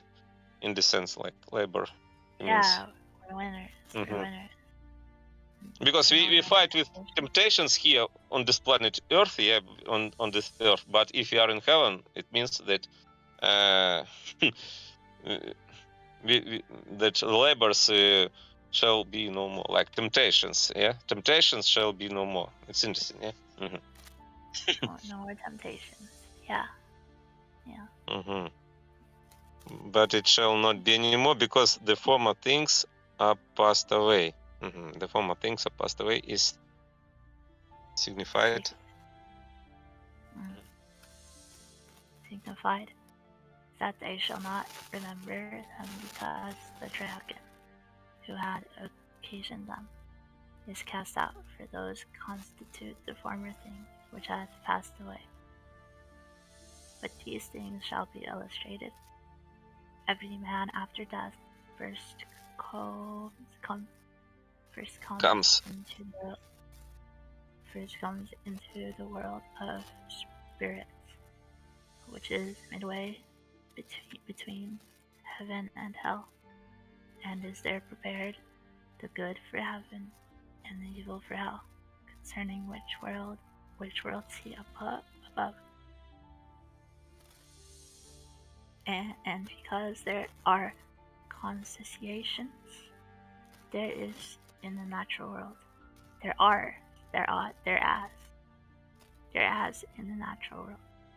It cannot be otherwise before the last judgment, than they who is externals were civil and moral, but in internals were evil, should be together and should hold converse with those who likewise in externals were civil and moral, but in internals were good. And since there is inherent in the evil the continual lust of seducing, therefore the good who are in consort with them are infested with various ways. But they who are in grief by their infestations, and came into the fear of damnation, and of evils and falsities from hell, and of piteous temptation, were removed by the Lord from consort with them, and sent to certain earth full of that, where also there were societies, and were guarded by there, and is until such time as all the evil were separated from the good, which was affected by the last judgment, and then they who had been guarded in the lower earth. Why are you reading this? We're taking up. Because we try to understand the spiritual meaning of the book of Revelation. It's the book Apocalypse revealed by Manuel Swedenborg. It's about spiritual meaning of the book of Revelation of the Bible, and it's about what is going on right now, like this. And if you want to read, you can read the next verse in your turn. Too. Oh, I mean, I'm an atheist, but thanks. Okay. Go on. This is interesting though, but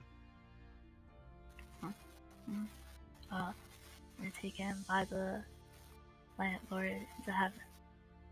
These infestations were indeed, for the most part, by those tormented by the dragon and his beast. Therefore, when the dragon and his two beasts were cast into the lake of fire and brimstones, then because all infestation enhance grief and fear. Wait, quick question. What does it mean by beast? What is that? Beast? Beast? Is that like the actual beast?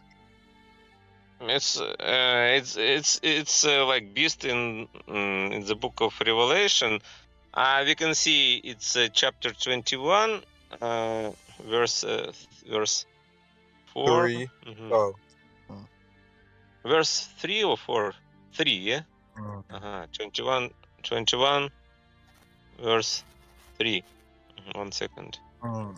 Let's see.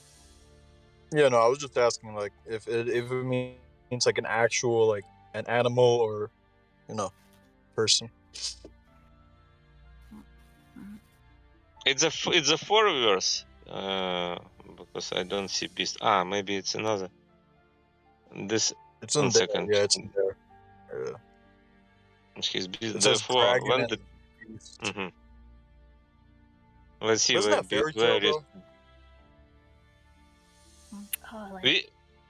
Sleeping Beauty. Yeah, isn't that like just like fairy tale, like dragons and beasts and all that? Yeah, Uh, Sleeping Beauty. That's the dragon, I think. Oh, something like that. it's like servants of dragon, yeah, servants of dragon. It- That beasts. Uh, Yeah, the dragon and his beast, like his servants, like his people, his army. It's about those who do his commands. It's about Satan like this I see. dragon. Hmm. It's All right, go ahead. about those who love evil and falsehood like this. Oh, okay. Do Mhm. I go? Okay, sorry. Okay. On account of damnation and of hell ceased. It is said in those who had been infested that God will wipe away every tear from their eyes, and death shall be no more. Neither mourning, nor crying, nor labor shall be any more. For the former things are passed away, by which is signified that the Lord will take from them all grief of mind, fear of damnation, and of evils and falsities from hell, and of grievous temptation from them. No, not, no,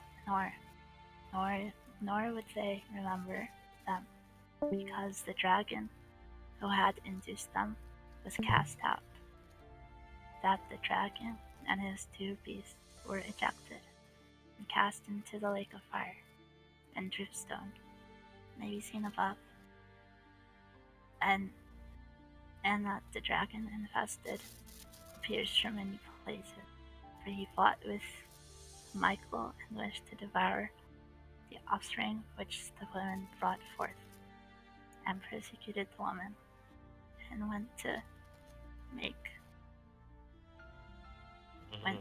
I mean, this references are important because it's references to the Bible, but that references like numbers.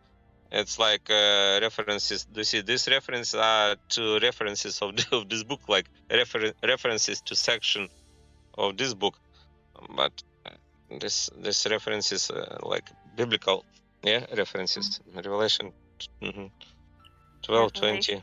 20. Mm. 2010. Okay. And that the dragon infested appears from many places, for he fought with Michael and wished to devour the offspring which the woman brought forth, and persecuted the woman, and went to make. Make Next, war next. with the remnant of her seed. Revelation 12, 4-5, 7, 12, 7 through 9, 13 through 17, 13, 1. Also 16, 13, 16. And in other places, what many who were interiorly good were thus guarded by the Lord, lest they should be infested by the dragon and his beasts. Appears from 6:9, 11 through 11, and what they were infested, 7:13 through 17, and that they were afterwards taken up into them to heaven, 24 through 5, and elsewhere the same are also made by the captives and by them that are bound in the pit and delivered by the Lord.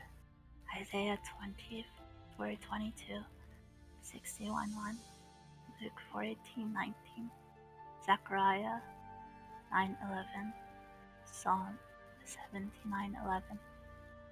This is also signified in the word, where it is said that the graves were opened. Also, the souls were spoken. Souls are spoken out of that. Expect the last judgment, and then the resurrection.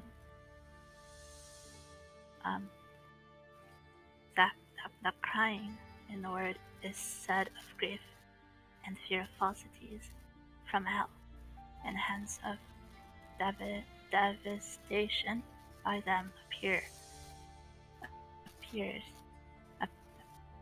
from the following passages.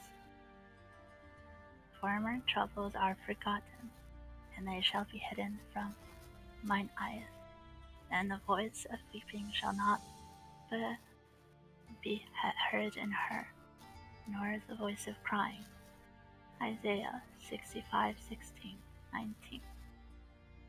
Speaking of Jerusalem, in like manner as here in Revelation, they are blackened in the land, and the cry of Jerusalem is gone up.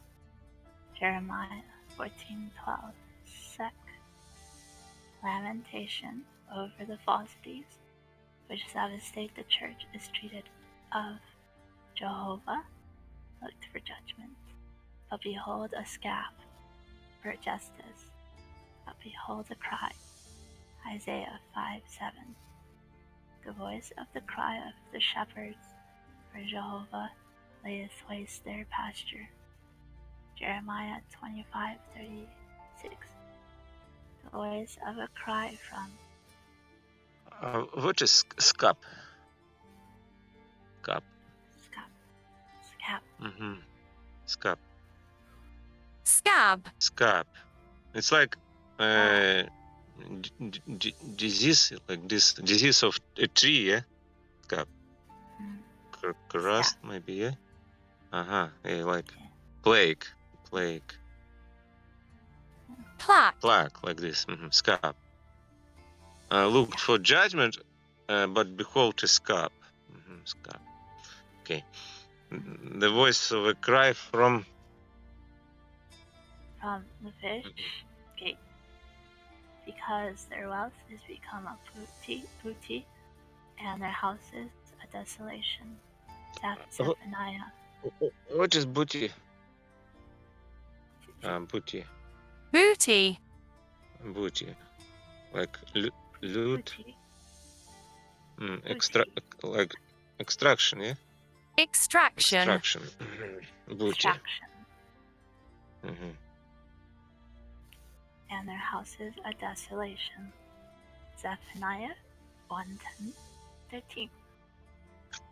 Besides other places, as is Isaiah 14:31, 15:4-6, 8:24-11, 30:19, Jeremiah 46:12-14. But it is to be known that a cry in the word is said in reference to every affection that breaks forth from the heart. Wherefore it is the voice of lamentation, of imploring, of supplication, from grief, of entreaty, of. What is imploring? Sorry, English is not my first language because I'm learning words I don't know. Is English your first language? Yeah. Is English your first language? Very much, Kara. Getting up back. Okay. This Imploring. Imploring is like pleading, yeah, in this sense. Imploring, like ask request. He means therefore it is a voice of lamentation, of imploring. Yeah, it's like lamentation. If you ask God about something, yeah, if you pray to God, imploring, yeah, in the sense imploring, like pleading, like back, pleading, and supplication, like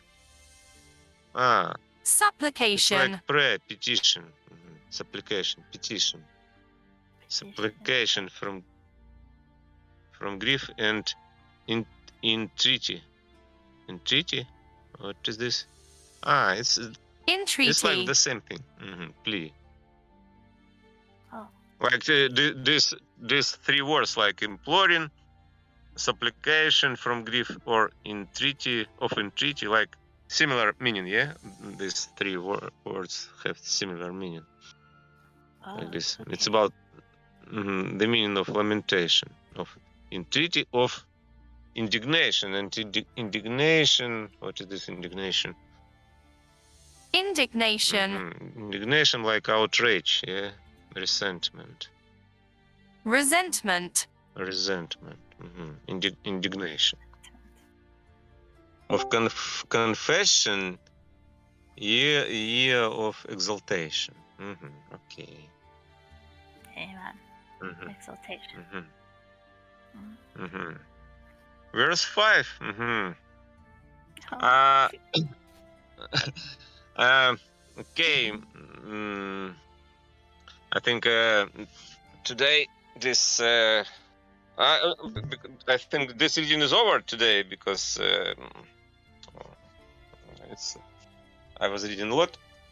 It's my turn to read, but I'm not sure. Maybe it's a big. It's a big verse. Yeah, it's very big. Yeah, I think we can read it in the next time. okay, yeah. Next time. You guys doing a Bible study? Yeah, it's a biblical study, but yeah, but if you want to read too, maybe you can read, because I was reading a lot today, but previous reader was reading like 2 verses. And if you want to read, you can read next verse 5. I will in a minute. I'm just. It's about spiritual meaning of the book of Revelation. Revelation 21:5. Like say, Manuel Swedenborg explained the spiritual meaning of the book of Revelation. Revelation's dark. Quite dark. I'm gonna. Okay, if nobody wants to read, then this reading is over. Yeah. I can read it a bit, but I have to go somewhere for it. Okay, go ahead. First, Why don't we discuss what the last one was about? Because I didn't hear it. I wasn't here. I don't know. No, Do you discuss it after, or do you just read? Yeah, when you read, you can comment, you can share your opinion, and you can say, do you agree with the opinion of Manuel Swedenborg, and don't you agree, and why don't you agree with his opinion? Yeah. You can. Okay. You can. So let me have what you're reading. Verse 5. Verse 5. It's verse 5. Chapter 21, verse 5, I think is in NIV. He was seated on the throne, said, I am making everything new. Yeah, it's very interesting verse, actually. Then he said, write this down, for these words are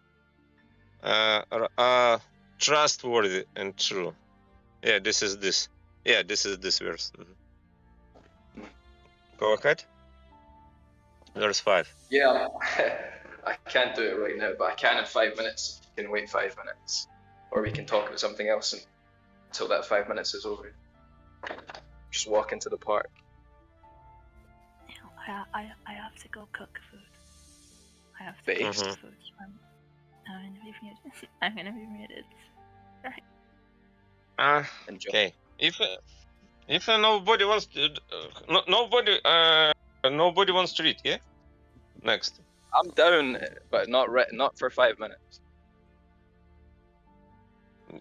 You can read 5 minutes if you want, if you wish. Yeah, If you yeah. can. In 5 minutes, I can read. Okay, go ahead. Not now. 5 minutes from after now. 5. Yeah, After yeah, 5 yeah. minutes. Yeah. Okay. Okay. Yeah, I'm reading. Why don't you? Yeah, you read one to me. You read one to me. Let me hear. Verse 5, Revelation 21:5. And he that sat upon the throne said, Behold, I make all things new. And he said unto me, Alright, for these words are true and faithful, signifies the Lord speaking concerning the last judgment to those who are about to come into the world of spirits. or who would die from the time of his being in the world until now, and saying these things, that the former heaven with the former earth and the former church with all and everything in them would perish, and that he would create a new heaven with a new earth and a new church, which is to be called the New Jerusalem. Yeah, do you see, the new church is the New Jerusalem, because New Jerusalem, we can think, what is the New Jerusalem? And he means that this is a new church. Yeah, this is the thing. A lot of Americans think that Jerusalem and Israel in the Bible refer to the geographical place of Israel today and Jerusalem today. But when the Bible talks about the New Jerusalem, it talks about Israel, it's talking about the church. The body of a church, Christians. That's why Christians are Jews, and Jews are not Jews. Because we should understand the meaning of Israel, yeah, because the meaning of Israel is like the God's wife, yeah, because New Jerusalem is the bride and wife of God, yeah. It's about yes. Christianity says, like, we're basic. The church is the bride of Christ, and we become one, the body of Christ. Yeah, a new earth and a new church, which is to be called the New Jerusalem, and that they may know this of a certainty and bear it in remembrance, because the Lord himself has testified and said it. The contents of this verse and of those which follow as far as the 8th inclusive Inclusive.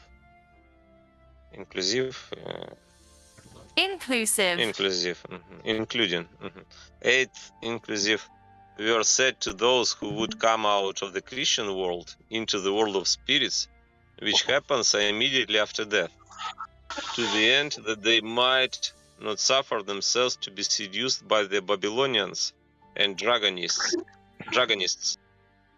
For as was said above, all after death are gathered together. It's like a big noise from your mic. I hear like background noise in background. Sorry, bro, mute. Oh, loudly, yeah.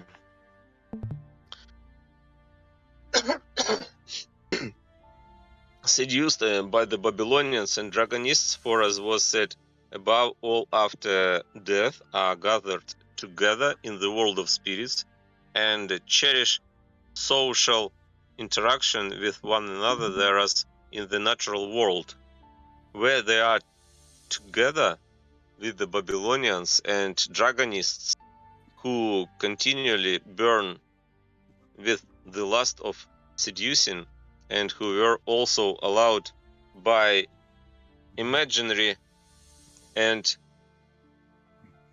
delusive,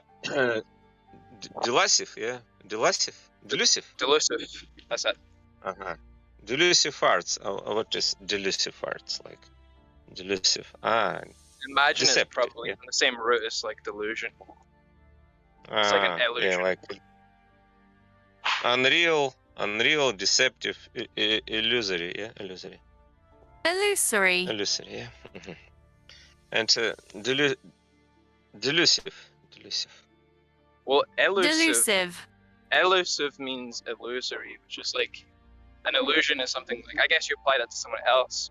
But delusive is probably from delusion, which is something that you're also convinced of yourself. Not just you're tracking someone else, but you yourself are convinced of it. So I don't know which. I've never heard this word. But I imagine that's...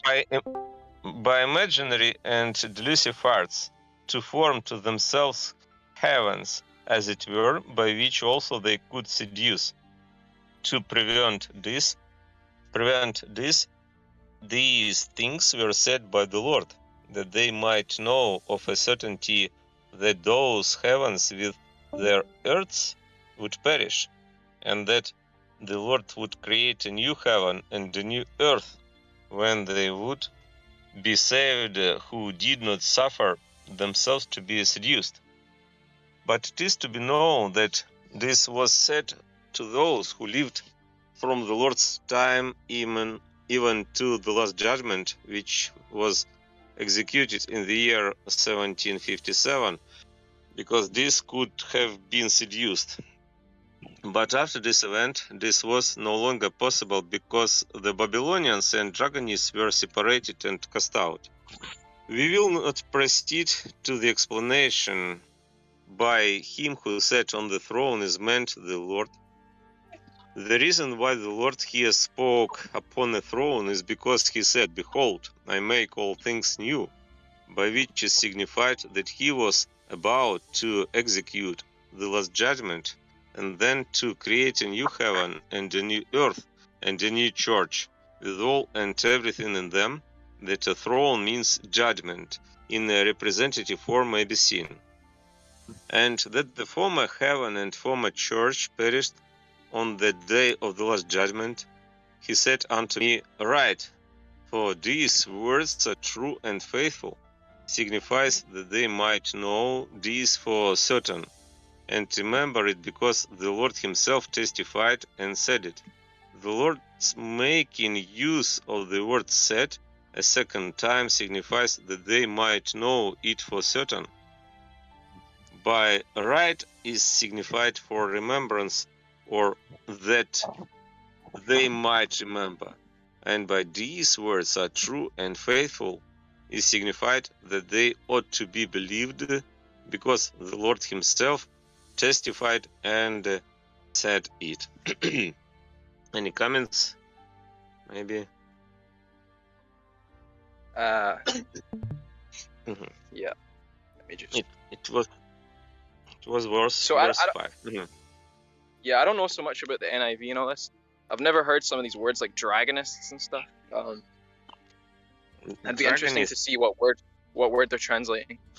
Like, what's the KJV version say? Dragonist.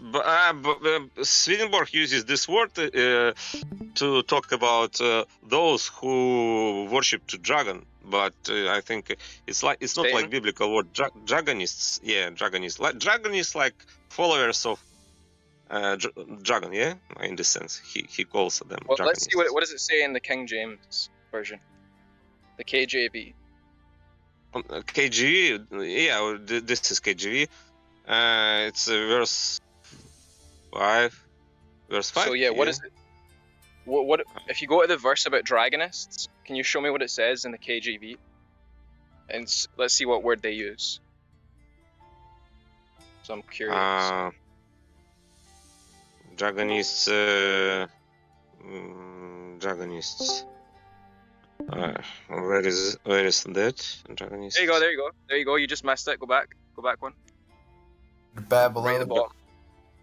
be saved. The Babylonians and the dragonists were cast separated. Dragonists. Mm-hmm. Yeah, Yeah, dragonists. So but that verse. It's about verse 5. Yeah, it's about verse 5 because we read verse 5, Revelation 21:5. But Is this the Bible you're reading or commentary? It's Swedenborg gives us the inner meaning, the inner meaning of the book of Revelation. It's his explanation. It's like commentary. It's like spiritual meaning, inner meaning. This is why I did not recognize the term dragonists, because it's not in the Bible. That's why I didn't recognize it. Yeah. It is a word of Swedenborg. he uses this word. So you're Protestant? I am a Swedenborgian, and Swedenborgian are those who understand books of Emanuel Swedenborg, and it's like you can be in any denomination, but if you understand books of Swedenborg, you are one of Swedenborgian, and because Swedenborg is a very wise and smart person, and he's a genius, and he has third highest IQ in history. His IQ is 206. And a lot of great people were influenced by his books. Actually, and they created a lot. Say that again, sorry. I didn't catch. Do you think that IQ gives you spiritual insight? Because there's people like Bill Gates who are geniuses, but they're not spiritual at all. Actually, yeah, but if we are genius and if we are Christians, it means we can interpret Bible more deeply, in deeper meaning, because our brains are like computers. And if you have most powerful computer in your brain, you can interpret Bible more deeply, in this sense. I think the Bible is interpreted best by those who are closest to God, because the closer you are to God, and God is truth, the closer you are to His Word, the deeper of the true understanding you're going to get than someone who's an intellectual. I don't know, there's because a you know, there's a babushka in a village that's more holy and more spiritual than any of us, than any smart IQ scientist, you know, and she probably has a deeper connection and understanding of God than some scientists.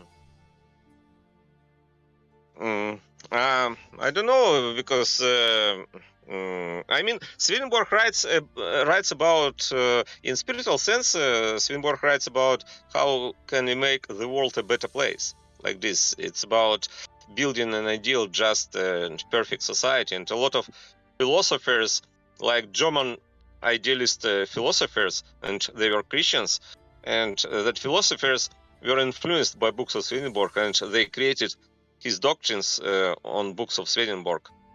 That because when Swedenborg published his books, that philosophers became reading books of Swedenborg, and they were influenced. Actually, What then defines created.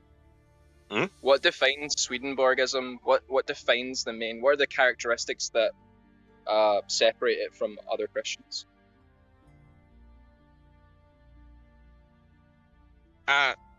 Sorry, I don't understand this question, What are because the maybe main? my English is little. No problem. Maybe No can you problem. rephrase? Yeah. What are the main tenets or the main teachings or the main, principles of Swedenborgism? What is it that you believe specifically that makes you a Swedenborgist? Because the Bible is a spiritual book, and the letter of the word kills the truth. That because Jesus was killed by those who believed in the letter of the law of God, but this is a contradiction between the letter of the law and the spirit of the law. And Jesus was teaching about the spirit of the law, but because Jews could not understand Jesus Christ, because Jews thought that Jesus is not from God, and Jews thought that Jesus is a blasphemer, because his words didn't correspond to the letter of the law of Moses. Because concerning the law of Moses, no one can make himself equal with God, but Jesus did that. Because concerning the law of Moses, Jews, by killing Jesus, Jews thought that they were doing God's will. Because everyone who makes concerning the law of Moses, everyone who makes himself equal with God must be put to death. Because Jesus was killed. Because you see, it's like the letter of the law killed the spirit of the law, and by killing Jesus, they kill. What's different from that than other Christians? I'm an Orthodox Christian. I agree with everything you just said, and so does the Church. But what is it that's different? What distinguishes you from me? Different, because if you are an Orthodox, it means that you believe in Trinity of persons of God. But Swedenborg writes that we should believe in the Trinity of person of God. Like if you understand the Trinity of one person of God, because God is one and only one God, yeah, but not three, but one. It means if we believe that there are three persons of God, it means that we worship three gods. That because we cannot be united with God and heaven, because it's about wife. Because we should understand, you should explain who will be the husband of his wife, and if Christ said, "I and the Father are one." I said, "I and the Father are one." They are one. They're not. The three are one. three persons, one Godhood. And the thing is you can't have an eternally loving God without that, because how can God be eternally loving before he created angels, before he created people, before he created animals? There was nothing to love other than the tri-personhood nature of God. Like, not the nature, the personhood of God. The Father loves the Son loves the Father, loves the Holy Spirit, etc. That's the only way you can have an eternally loving God. Yeah, and this is the literal understanding of the Bible, because Jesus never told anything to people without using a parable. And when he said, "Go and teach all nations, baptizing them in the name of Father, Son, and Holy Spirit," and if we understand these words of Jesus Christ in the literal sense, that we can think that there are three persons of God. Yeah, like, and that means that we believe that there are three gods in the sense, because like one of them is Father, one of them is Son, and one of them is Holy Spirit. And it's a polytheism, and like. You're a Unitarian, right? So you're a Unitarian rather than a Trinitarian. Yeah, Swedenborg is monotheist, and it's monotheism because monotheism. It's like monotheism is like there is one and only one God. Yeah, yeah, because yes, do you believe that? And if there is one and only one God, are monotheists. Trinitarians are monotheists. Yeah. Yes. But when you say there are three persons, that means that within your mind you think that there are three gods, yeah? Because every person is a god, no? It's three persons, one God. It's a triune God. God is it cannot be understandable. Yeah, it cannot be understandable because I cannot comprehend that what it means that one God and three persons, because the human being can never understand the infinite complexity of God and his nature. It's a great mystery. Yeah, but Swedenborg uses rational and logical understanding of the Bible, and he interprets the meaning of the Bible in spiritual sense, and he explained what is the meaning of Trinity. Like, we should understand the Trinity of one person, not three, because the first church believed that Jesus Christ is God. Of Abraham, the God of Isaac, the God of Jacob, and the God of Moses. And Jesus Christ was the same God. Like the Lord is God, because it says, Psalm 100 says, "Shout for joy to the Lord of the earth, worship the Lord with gladness, come before him with joyful songs, know that the Lord is God." You see, know that the Lord is God. And it means that who is the Lord? It's Jesus, yeah. But know that the Lord is God. It means that it means we should know that Jesus is God, yeah, like God Father, because Father is God, yeah. And it means that Jesus is our Father, because we should understand Father not as how would you understand Father? Do you understand Father is like a proper name or common name? Because we should understand the meaning of Father. In a sense, the Son is the Father, and the Son is the Holy Spirit. They are one. There's no separation. Yeah, but do you think the Father is one person? Yeah, but Son of Father is another person. Yeah, maybe it's the one person. It's the three personhoods of the one God.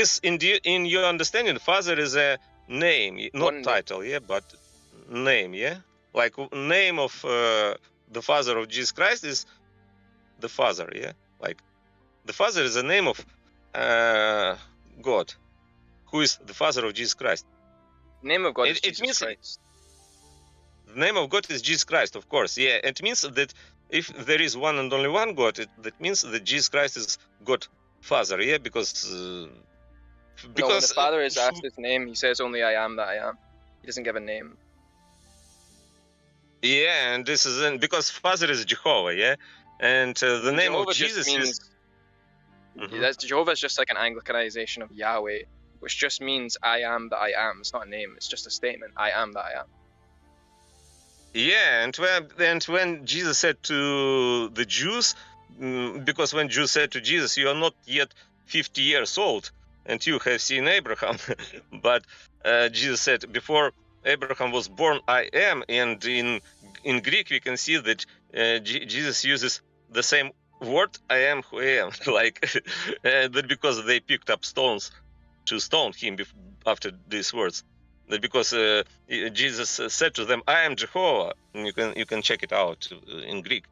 You see, the Jews understood that he said, "I am Jehovah," because he said, "Before Abraham was born, I am," and I am. It's I exist, like this, Yahweh and Jehovah. He said, "Before Abraham was born, I am Jehovah," in this sense.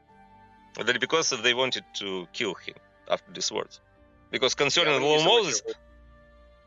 Jehovah, No, because Jehovah it's not a name. People think Jehovah's a name. It's not a name. Jehovah's not even like a word. It's just made up. Jehovah's an Anglicanization of Yahweh, and Yahweh literally is I am. just Hebrew. I am that I am. So basically, Yeah, someone asked Father, "What's your name?" and he said, "I am that I am." And now there's people going around calling him "I am that I am." Like, it's not a name. It's just a statement. but if you think that if you think that Jehovah is one of gods like this, yeah, I don't understand what you mean. Because if Jehovah's Jesus not is a God, person, it bro. means he's Jehovah, yeah. Because the name of Jesus is Jehovah is our savior, like Yahweh is our savior, yeah. You keep calling Because him the Jehovah. meaning Jehovah's of not a name. Jehovah's a statement that he made. It's not a name. It's neither a name do nor you a mean name. that I am who I am is not a name of God? I Sorry, am that yeah, I am. Yeah, it's is a not a name. name, It's not a name. It is not a name. not an. What It is is a that? statement. It's like saying, "Hey, I went to the store." That's not your name. That's just a statement. Mm-hmm. Okay, yeah, I know the believing of Trinity, and this believing came from Nicaea Creed, yeah, because when Emperor of Rome created that Nicaea Council, he was a ruler of Rome, and he appointed popes and bishops, and he was a pagan. Emperor of Rome, Constantine, he was a pagan, and it means that he believed in several gods, like in many gods. Yeah. And The thing is, for the mhm. council, like their Nicaea bishops are all Christians, right? And they may have Mhm. created this in writing about this Trinity, but they already had that belief for a long time, for hundreds of years. Yeah, Emperor of Rome wanted to separate one God of Christians because the first church believed in one God. That because they baptized in the name of Jesus Christ. Because in the book of Acts we read that the first church baptized in the name of Jesus Christ. That means that they understood that there is one and only one God, and his name is Jesus Christ. But Emperor from Constantine wanted to divide God's church and to rule over it. That because he separated one God between three persons, and that was his rule, divide and rule, because Where are you from, that bro? was me. I don't say about myself where I'm from because I don't understand the meaning of this question. It's like a Ukraine? difficult question. I know Ukrainian language, but actually, I don't like to talk about my earthly life because I don't believe in that. Because I believe that this physical world is not real world. Because only spiritual world is real world. It's because I don't understand the meaning of countries, the meaning of borders, the meaning of God created them. different.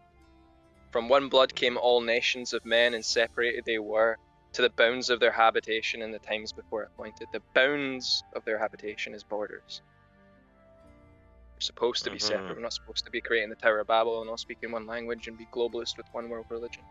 No, we're supposed to be separate. We're supposed to speak different languages. We're supposed to have bounds to our habitation. I'm familiar with the song of John Lennon, Imagine. Do you understand the meaning of that song? The song is very popular. Globalist atheist Satanism. Yeah, but he says, imagine there is no countries. Can you imagine that? Because it's, is it good to have no countries? Yeah, imagine there is no countries. It's not good. He's imagining literally a globalist atheist hellhole. He says, imagine no religion. Imagine all the people sharing all the world. It's literally atheist globalism. How do you understand? How do you understand the main motto of US? Traditional motto of US appeared on the Great Seal. It says "out of many one." Out of many one. Yeah, it's like on. You can see this motto on dollars, for example, or on the Great Seal. If you are familiar with the Great Seal, yeah. And how do you send it? Out of many one. I don't know what the Great Seal is, mate. What's that? Because it's a biblical motto. I mean, motto. Yeah, out of many one, out from many one. Yeah, because this is the main dream of Jesus Christ. This is the main purpose of God. Because Jesus must be put to death. Jesus. Caiaphas, high priest, was prophesying that Jesus must be put to death for to gather all scattered children of God, to bring them together and to make them one. Do you see? And this is the main purpose of God, to make us one. It means that out of many one. Yeah, that because spirit.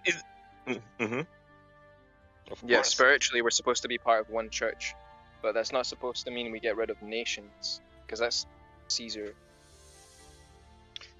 It can be, because if the Spirit is a teaching, because the God's church is separated by different doctrines and teachings, and because we cannot be one, because The church is not separated in doctrine at all. There's only one church, it's the Orthodox Church. Do you mean that the Orthodox Church is only true church, yeah, like right church? But what about other denominations?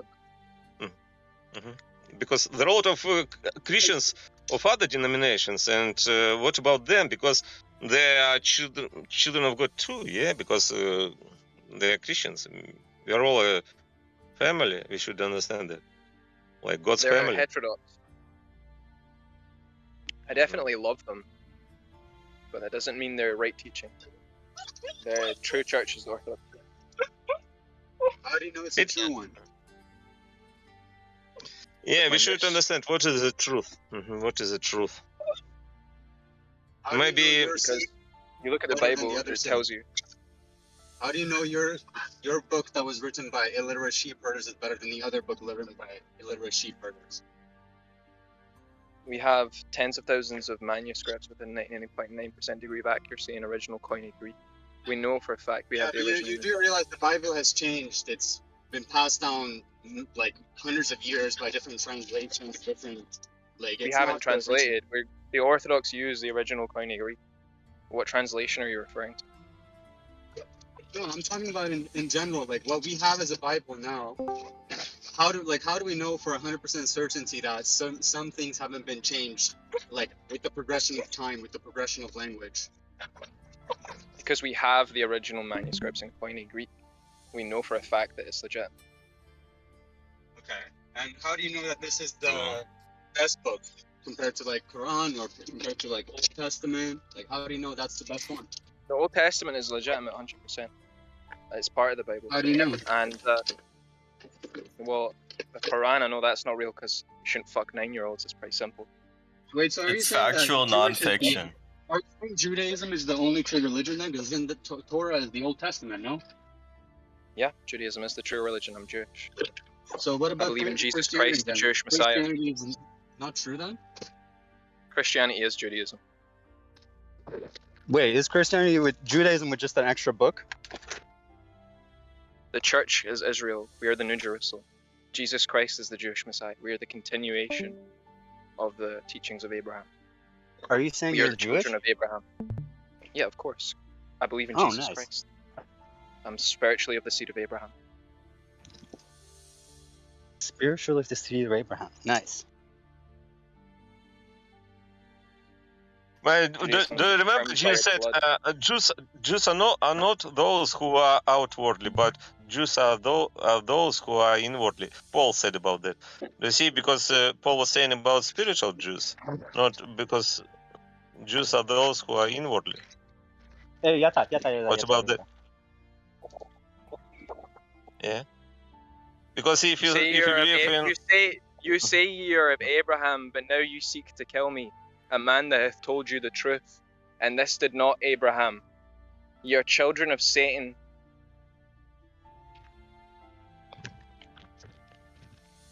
That's because what he it's said to about the faith. called Jews. Yeah, because we Christians are all the seed of Abraham because of faith, because we have the same faith Abraham had. That because we are real Jews, because we Christians are real Jews, because we are inwardly in that faith. Because Paul said about that, the Jews are those who are inwardly.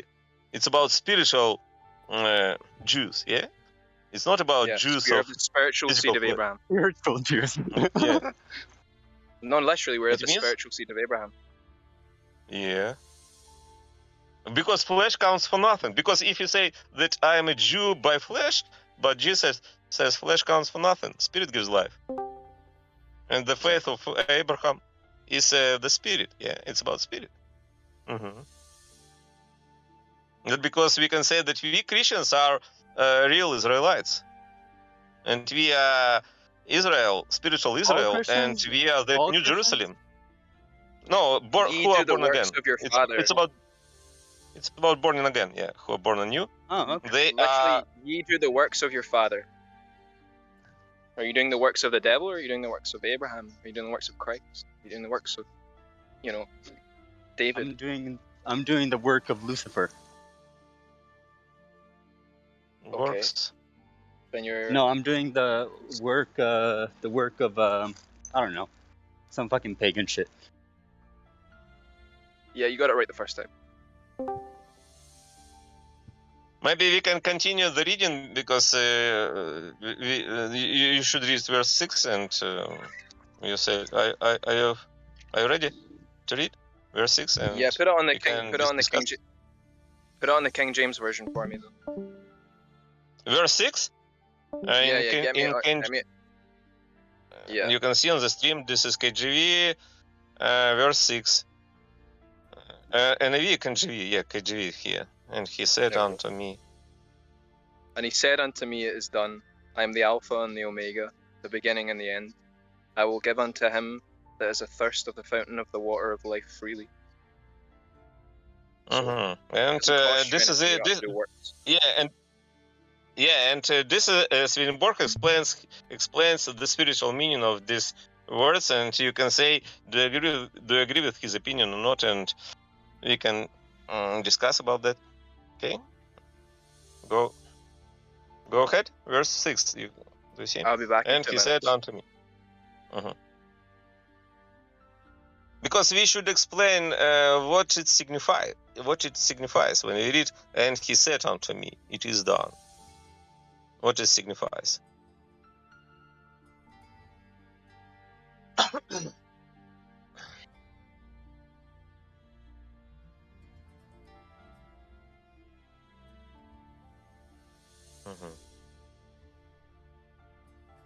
I think he.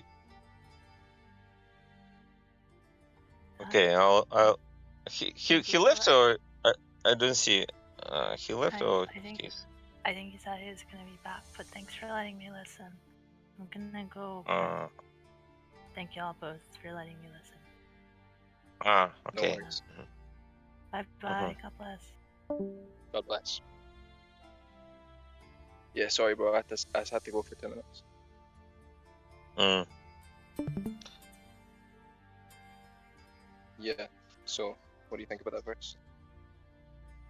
About this verse 6, what I think? And I he am the said Alpha unto and the me, Omega. This is a different verse that you have. Isn't the same verse.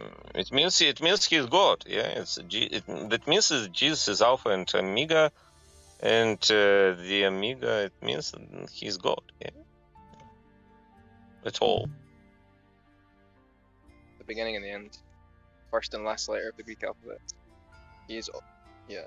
It means that he's the beginning. He breathed. creator. He breathed. God breathed life, and we know Christ is the breath, and or no, the Holy Spirit is the breath, and Christ is the Word. So he spoke into existence. Right. So Christ was there in the beginning, and he's there at the end when the world comes to an end. So he's the beginning and the end, the Alpha and the Omega, the beginning and the end of the world.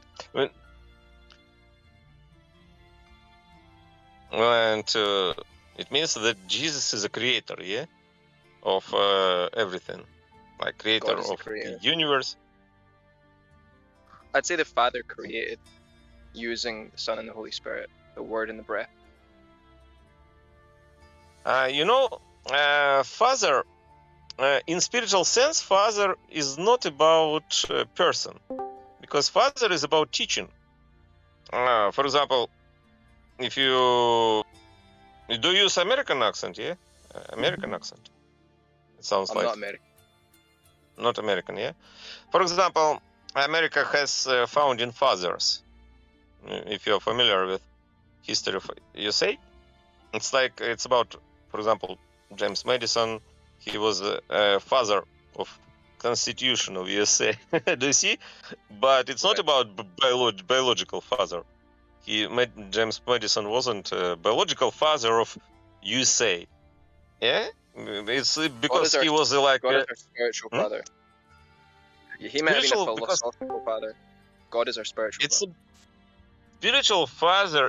Spiritual fathering is about teaching, because a teacher who teaches us because who is our teacher, he's our father, because father, we are like his children, because he teaches us, and it's about, if we receive his teaching, it means we are his children. That because Jesus called his disciples children, but some of his disciples were older than Jesus, but he called them children.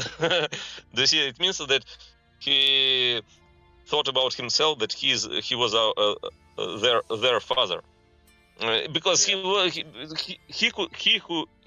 who is our teacher. It means that he's our father. That because founding fathers of USA are those who created the teaching about USA. Because James Madison was the father of Constitution of USA, but actually, where James Madison got the teaching from? Yeah, I got going on, man, because I got to head out. But it was nice talking to you, bro.